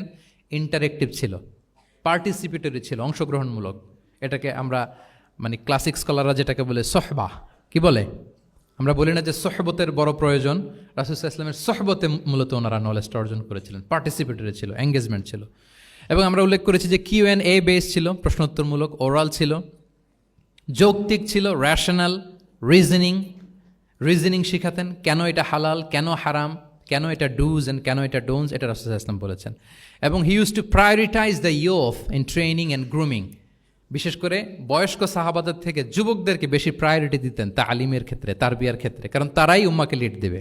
তারাই কি উম্মাকে লিড দেবে। এই যে এখানে যারা বসে আছেন, আমার তো মনে হয় বয়স 25 থেকে 30, এর আগেই বেশিরভাগ। সো আপনাদেরকে লিড দিতে হবে আগামীর বাংলাদেশে, ঠিক কি না? এজন্য রাসূল সাল্লাল্লাহু আলাইহি ওয়াসাল্লাম বাছাই করে করে কোন সাহাবীর কি ধরনের যোগ্যতা আছে এবং ইসলামের জন্য এটা কিভাবে কাজে লাগতে পারে, ওইভাবে সাহাবীদেরকে তিনি গাইড করতেন। এবং সেটার ফলাফল তো আমরা দেখেছি। খয়রুল কুরুনি করনি সুম্মাল্লাযীনা ইয়ালুনাহুম সুম্মাল্লাযীনা ইয়ালুনাহুম।